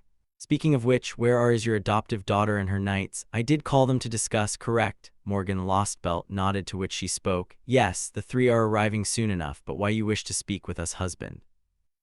Simple, I have already spoken to Artoria, Alter, Artoria, Lancer, and Arthur, and informed them about the Excalibur situation and have agreed to confront Cockabille on it. We have already got rid of Freed Selzen, the priest that has caused problem to Asia. Morgan, you can be assured that sword will be in Chaldea or will be destroyed. Morgan grew wide-eyed. She was surprised that Issei managed to convince all four of them to find a way to deal with the Excalibur. However, she shouldn't be, since he managed to remain sane despite confronting all of the singularities and Lostbelt till date. You work fast, don't you, husband? Morgan asked, to which Issei responded, to make this place belong to humans and remove the bats present here, I will work as hard as I can. Morgan Lostbelt gave a smile, which was why she grew fond and eventually started to care and love him. She often used to bicker with Artoria, and even her own daughter used to have some problems with spending time with Issei. Even if they didn't love him, they cared for him and detested the devils that made his way of living miserable. Before they could continue, the doors opened, revealing three figures. First was Beobhin Sith, who is depicted an elegant character with a strong Gothic aesthetic. She has long, flowing hair of a deep, vivid pink that cascades down her back and frames her face with strands of black mixed in. Around her neck, she wears a choker that complements her outfit, and she has long, elegant gloves that reach past her elbows. Her attire is a complex array of Victorian-inspired design mixed with fantasy elements. The main color theme is a rich crimson, complemented by black and white accents that add to the Gothic vibe. She wears a corseted top with intricate detailing, and over this a structured jacket flares out with sharp, wing-like coattails. The lower half of her dress consists of multiple layers of fabric that alternate between white underskirts and a dark overlayer, creating a voluminous effect. The skirts are adorned with lace, ribbons, and ruffles. Her stockings are a deep red with black lace-up details that run up the center, echoing the corset design of her top and ending in high-heeled, platform boots with ornate, claw-like embellishments. Second was Barghest, who is characterized by several distinctive physical features. Her long, ash-blonde hair cascades down to approximately waist length. She possesses a notably tall, robust, and imposing stature, accompanied by a well-defined, ample bust. A noteworthy aspect of her appearance is her heterochromia, a condition in which her right eye exhibits variations dependent on her stage.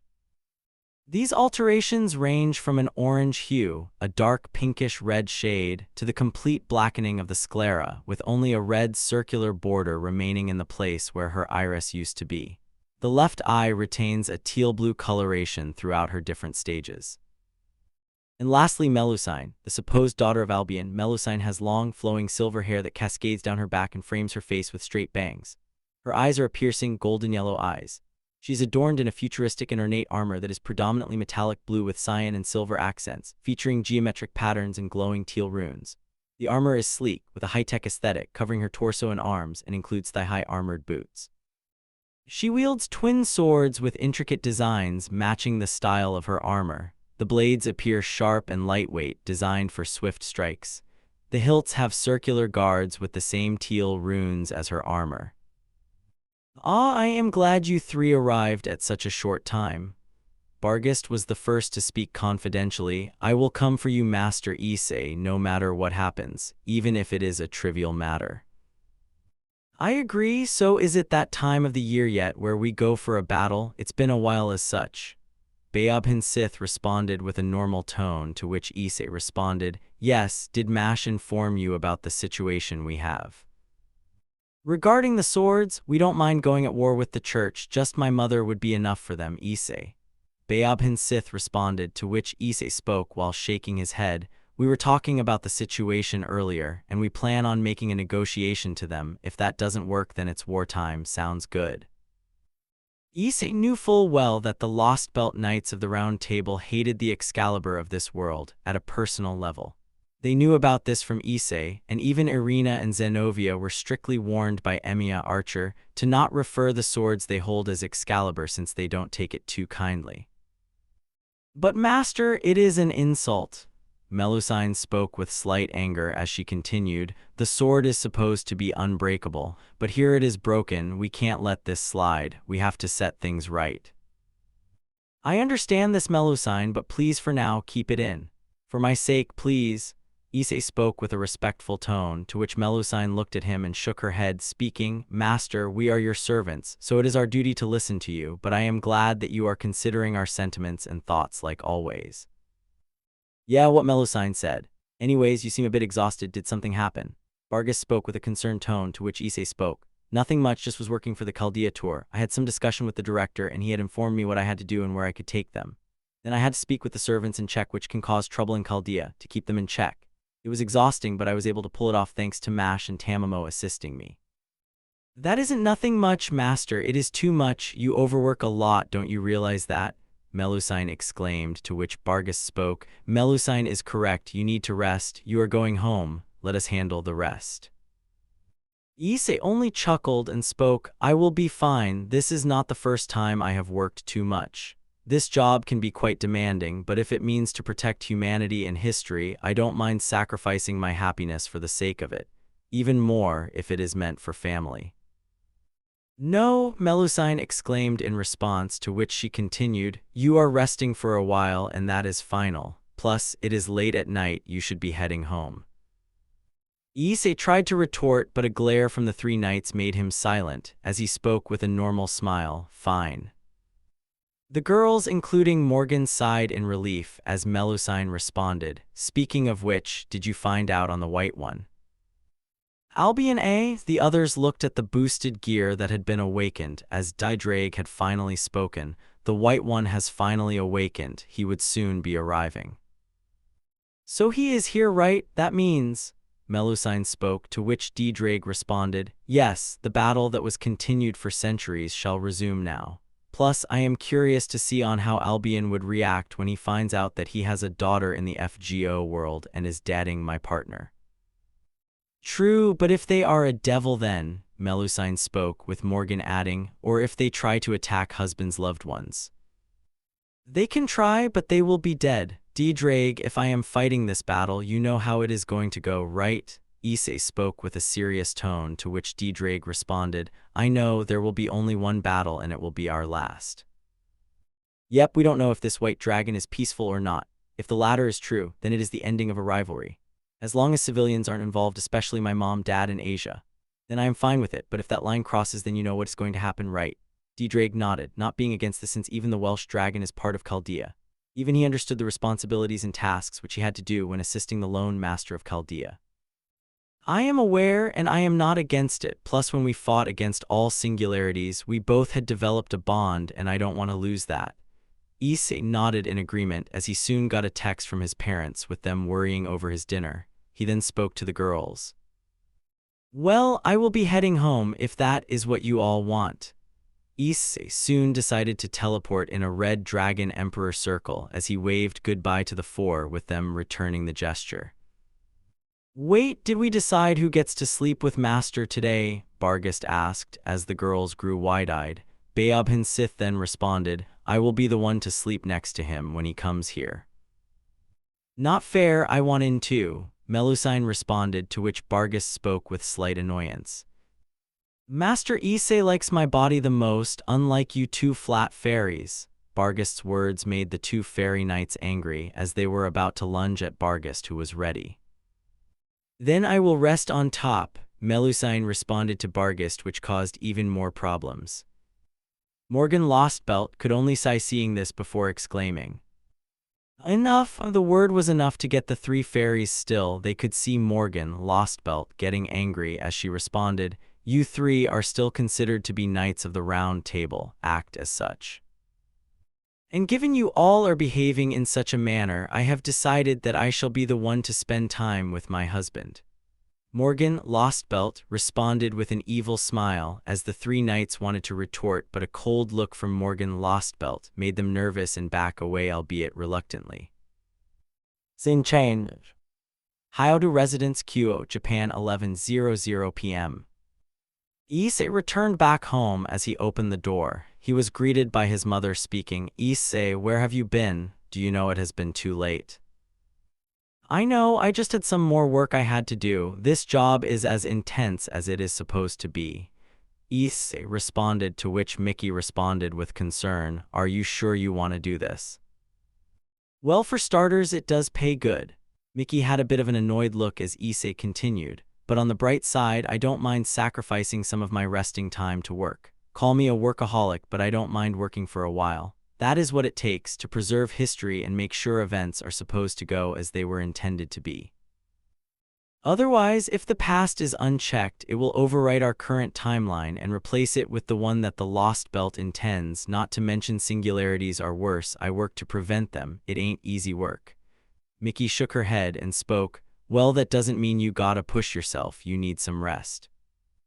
I know, so where is food?" Mickey gave a sigh and spoke, "It is kept in the freezer. Use the microwave to heat it." Issei nodded. As he removed his shoes, he headed inside to the kitchen and microwaved the food, speaking, "So Marini informed me about Irina and Zenobia staying here. So what happened?" "Well, I and Mary-chan were shopping when we encountered those two begging for alms. I never expected to see this, but from what I remember, Irina-chan actually brought a painting sold by a fraud. I should have warned them about this." Mickey responded as she continued with a normal tone, "Your Nissan wasn't happy about this. She informed me that Irina has poor money management and the church wouldn't have given too much money." "How much money did they even give them?" Issei asked, bringing out his plate from the microwave and keeping it on the dining table as he picked up his chopsticks and started to grab a bite. Mickey then responded, "Around 50,000 yen if I remember for both, but that is not enough, especially with how costly some food can get. Doesn't surprise me. From what some of my holy servants informed about me, exorcists and holy maidens were asked to live pious lives. Jean Alter despises the church cause of this." Issei responded, to which Mickey took note. She was briefed on most servants by Emiya, Archer, and Kyoheim, who had informed them on how most servants are and how they behave. Mickey then responded, "That is true." "Yep, and I am not sure if Irina's parents know this, but from what I heard, the church didn't mind if the two of them perished if they had to save the Excaliburs from the thieves, primarily Cockabeel." Mickey grew wide-eyed and angered by this. She needed to speak to her friends about this, that being Irina's parents. She then responded, "What? Issei, explain." Issei was slightly phased, but he expected his mother to get angry as he explained everything, with Mickey taking note of every detail. Issei continued to eat his food once he was done explaining. "Fried is already dead. We decided to end his life before he could become a problem. Any Excaliburs they had were confiscated and kept safely in Chaldea until we decide what we should do with them. I have already spoken to Morgan Lostbelt along with the Knights of the Night Table from the Britain Lostbelt, and all of them have agreed to put their hatred for this world's Excalibur aside and obtain all fragments." Issei responded as Mickey took note of this. She then asked, "Issei, is it safe to be in this place?" "Yes, Mom, it is. I did speak to some servants who are open to guard you. Emiya, Archer, and Kyoheim have already agreed to stay here. You did meet them, didn't you?" Mickey nodded with a smile, remembering meeting the latter and getting along with both servants. Even Goro got along with the servants speaking. "I did, and she seems sweet. Are you dating her too, Issei?" Mickey asked, to which Issei responded, "Yes, and she does seem to be a more jealous type, but I do care for all my servants. I'd be lost if it wasn't for them." Mickey nodded, happy that she had people that cared for Issei and can look after them. Kyoheim was also one of them, and he has friends that he can count on and care for. Anyways, the Chaldea tour is going to happen relatively soon, and preparations have come underway even more. All we need to do is wait for the whole mess with Cockabeal to subside, and then we can begin the tour. Mickey nodded. She wanted to see Chaldea for herself along with Goro. Issei then continues, plus even my servants wanted me to rest, so here I am. Issei, do you sleep in Chaldea? Mickey asked, to which Issei was about to respond when he suddenly stopped all of a sudden. Seeing his sudden change in expression made Mickey alert as she asked, "What's wrong?" "Someone's watching us, it's those bats." Mickey took note of this. She knew that Issei hated the devils, and she also did hold anger against them, with the exception of Asia and Kiba, who were reincarnated and soon going to be human, as Issei soon teleported outside in a red dragon circle. The bat that was spying on them became alert when Issei went missing, as she tried to fly away, but Issei grabbed her and started to crush her. "What is the batty familiar belonging to that filthy bat?" Issei grabbed her and could feel the struggling bat familiar trying to desperately escape. Fear etched in her eyes due to what Issei would do to her. After a while, Mari, Zenovia, and Irina rushed outside, with Irina asking, "Aiz-kun, what happened?" "The Gremory bat decided to send this familiar to spy on me, and now I will extract information from this one. Who knows, perhaps separate the bond they had, but as for now..." Issei changes his hand, pointing a finger towards the bat familiar, and spoke coldly, "Gander." Issei used a gander bullet from the magecraft he had learnt to incapacitate the familiar, causing it to fall to the ground unconscious. He felt relieved knowing that Rias wouldn't find any information about him or Chaldea. "Is this magecraft that Marini told us about?" Zenovia asked with a curious tone, to which Issei gave a nod, speaking, "Yes, it is not easy to learn, however, most servants that were skilled in this field taught me this. I can't always rely on them to solve my problems, right? And don't forget the fact that he can boost his magecraft with my ability." Drake chimed in, which made the three nod. Irina and Zenovia were glad that he was not their enemy. Irina spoke, "Can you teach us in the future?" "That depends. I was going to inform you about what has happened, and what to do after this." Issei responded, to which the two were confused as he crouched to the ground and picked up the familiar that belonged to Rias and took it in. He used sealing magecraft to seal its powers and prevent it from escaping. Once they were inside Issei's room, he begins to explain, "Now then, do you honestly wish to continue working for the church?" The two girls were doubtful at this. At first they would have rejected the mere thought of abandoning the church, and would have been aggressive, especially Zenovia, but given what has happened with them, forcing them to beg, and a huge pep talk from Mari, and seeing on how the church sent them to literally die and they barely had any money. At first I would have denied or worse struck you down for badmouthing the church, but given what has happened and a talk from Marini, I don't know if working for the church is all that beneficial." Irina also nodded in agreement, speaking, "Yeah, Mom and Dad would get angry if I reject the church, since I trained in the church since the childhood, but now I'm not sure if I wish to work for the church any longer." Issei took their words into consideration. He had to create an organization that would fight against any threats without the need of the supernatural. He then spoke, "Very well, if I were to ask you to work for Chaldea, would you accept it?" The two were surprised by this, as Irina asked, You mean it, Aiz-kun?" "I do. Although the director can be a handful, I can give my word as the Chaldea's master and convince him otherwise, though I am going to need everything that you are capable of. Think of it as providing me a resume for a job." Issei spoke in response, to which the girls were tempted to join them, but they were having second thoughts. Their loyalty to church was extremely strong, but it was wavering and was diminishing. Mari's talk about their current situation showed otherwise, and they wanted to leave. "Very well, take your time. I am in no hurry either, since my main focus would be the Cockabeal mess. And speaking of Excaliburs, I wanted to inform you about what has happened when I spoke to the Britain Camelot servants that wielded the blade, both proper history and lost belt ones." Issei responded as he continued to tell them everything, including what Fried had stated, making the trio surprised, with them pondering on what would happen if the Lost Belt and proper history Camelot servants try to attack the church. From what they know, they weren't sure if they would survive. Mari, who was silent, had spoken in response, "Issei, this would cause a war. The servants really want the sword destroyed or taken." Yes, the proper history wants it to be taken into custody, while Lost Belt wants to destroy it. The one that is the most interested are Barghest and Morgan. Lost Belt. Issei responded, to which Mari added, I see, so they want to destroy the church. What? That is a bit too far, Irina exclaimed with disbelief and shock. She was not expecting Arthur Pendragon to destroy his own sword. Zenobia then added, the servants are going to destroy everything. This is too far, not just a bit. Calm down, Issei spoke in response, causing them to become more concerned as he continued. I managed to convince them for negotiations before things get down to war.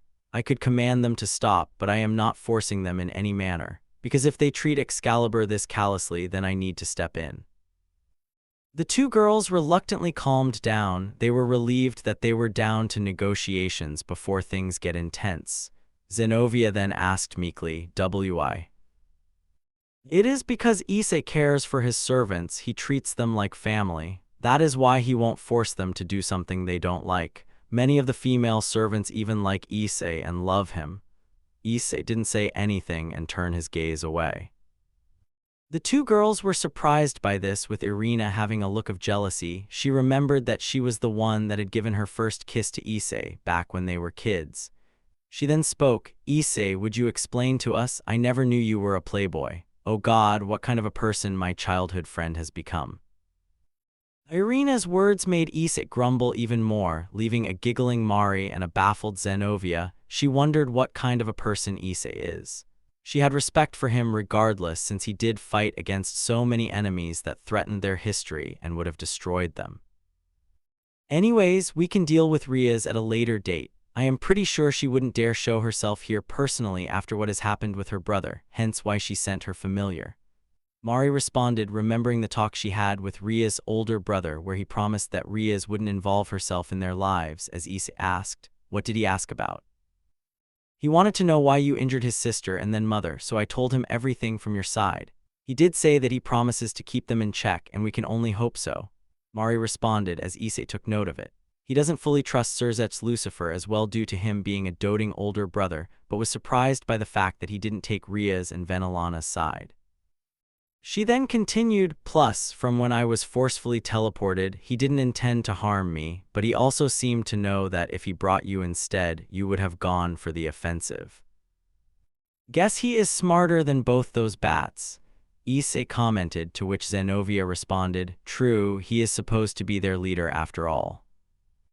Mari gave a sigh in response as she added, anyways, we should head off to sleep. Issei, you need to go to school tomorrow, and Irina and Zenobia, we need to locate Valper Galilei, the one that not only caused the Holy Sword project but also is the one that is working with Cockabeel. The two nodded in understanding, to which Issei asked, where is Asia anyway? She is long asleep. It was stressful helping out Mom in the kitchen, Mari responded as he nodded. He and the rest soon decided to rest for the day, knowing that they will have to deal with Cockabeel sooner than later. Scene change.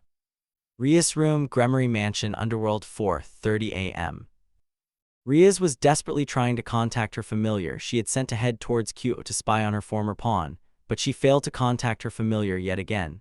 She could feel the connection, but she failed to sense the presence. She almost looked like a bandage mummy due to the amount of healing bandages that were placed on her body to recover her from the brutal wounds inflicted by Artoria Pendragon.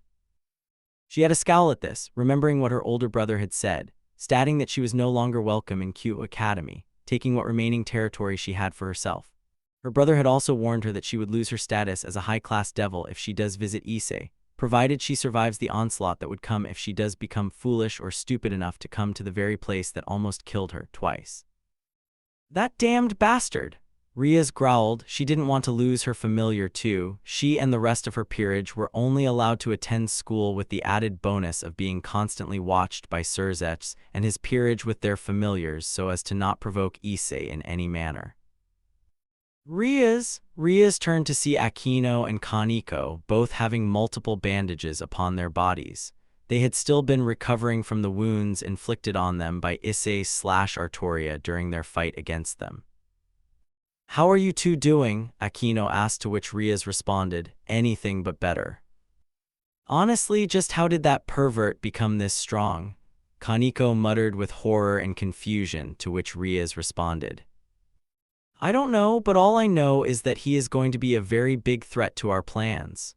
Rias responded, to which she continued, but I am stuck here, and even my familiar is not responding to my commands. I can still sense the connection with her.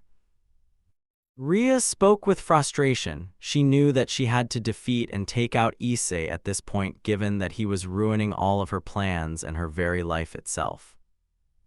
Akino and Kaneko too were helpless in this regard. They also wanted to get back at Issei, but with what was happening and Issei's current power to control holy magic that could have easily killed them, they were even more afraid of provoking someone that looks down on devils and wouldn't hesitate to do anything to hunt them down to extinction.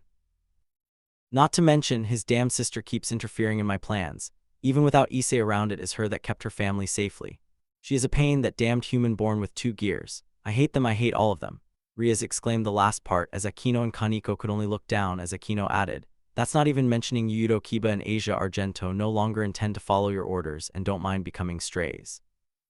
Rias could only grit her teeth and scream in anger upon this. She hated what was happening to her and vowed to get back at them. She will make sure Issei growls for mercy no matter what happens. Unbeknownst to them, someone was watching over them. This was none other than a beautiful young woman with a voluptuous figure, long black hair with split bangs, and hazel gold eyes with cat-like pupils. Her attire consists of a black kimono, a yellow obi, a set of golden beads, and an ornately detailed headband. The kimono features a red interior and it is open at her shoulders, giving view to her large breasts, which rival those of Rias and Akino in terms of size. She was sleeping on a tree, looking at what was happening. Shiren, I will get you out from the devils, no matter what happens. Kuroka spoke up before she had vanished. She knew that the devils would continue to use her for their own purposes, unaware that this would trigger her downfall. Scene change. Time skip brought to you by Issei, playing ping pong with the familiar captured. Kuoh Academy, Kuoh, 10:30 a.m. Issei was with Asia and Kiba, as the trio were present in the infirmary of Kuoh Academy and were looking at Medea Caster, who has long, flowing, lavender blue hair styled elegantly with some strands braided along the sides, giving a delicate and graceful appearance. She has striking bright blue eyes and pointed elf-like ears, enhancing her ethereal and otherworldly charm.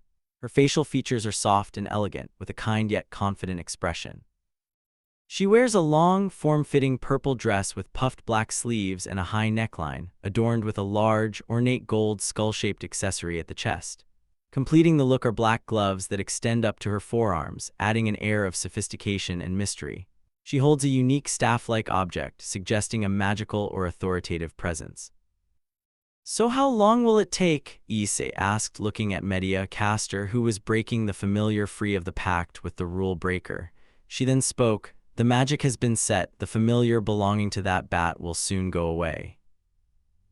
Excellent, Medea. Medea returned a smile as she added, should I remove the evil pieces that is in the both of them as well, it would be convenient for me to remove them right away before Gremory can use it to control them.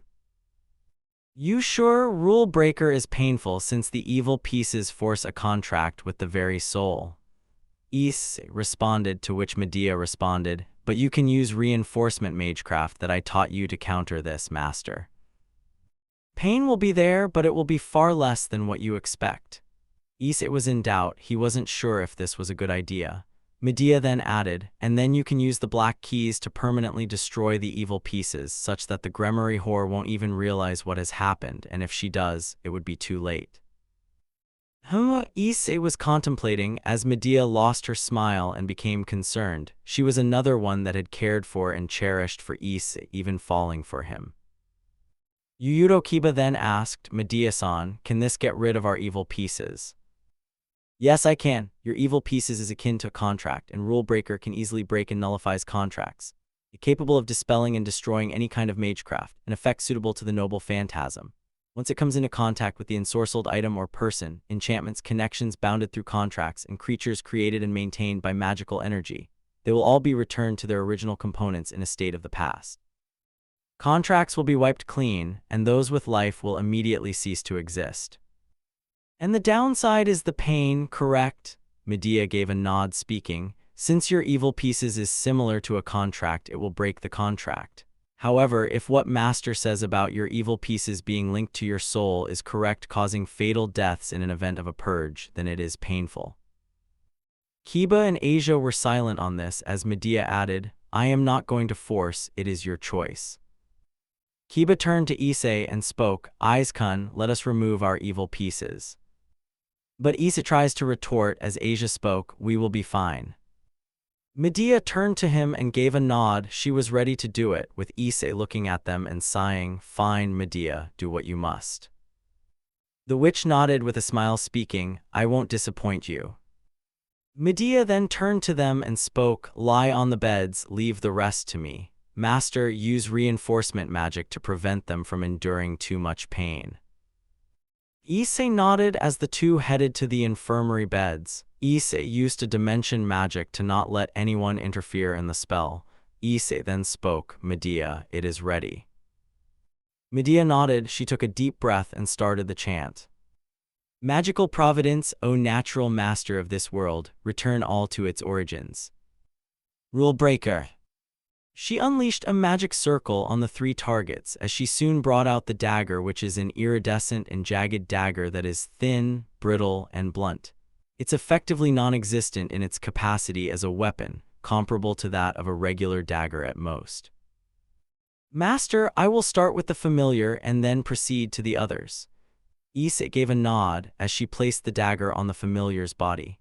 Issei nodded as the familiar screeched in pain when she stabbed the dagger on the familiar's body, triggering a violet light explosion that blinded the group, excluding Medea. After a while, once this was done, Issei walked up to a familiar and used a magic seal which would allow him to control the familiar. This was a magecraft that was akin to a contract seal, but was different as he soon stopped it after a while. Once this was done, a Welsh dragon insignia appeared on the body before it went away. Drake then spoke, so it is done, you took Rias' familiar for yourself. Yes, Issei mused as he continued, I am pretty sure Rias is screaming in pain right now. At the Occult Research Clubroom, screams of the Gremory heiress were being heard as she exclaims, why is this happening to me? Why am I in pain? I feel like my whole insides are being torn apart. Please somebody help. Rias continued to scream in agony due to Medea using Rule Breaker to sever the contracts between her familiar and her servants. Since the evil pieces and familiar contracts were made from magic, it was directly hitting her magic source, causing her to scream in pain.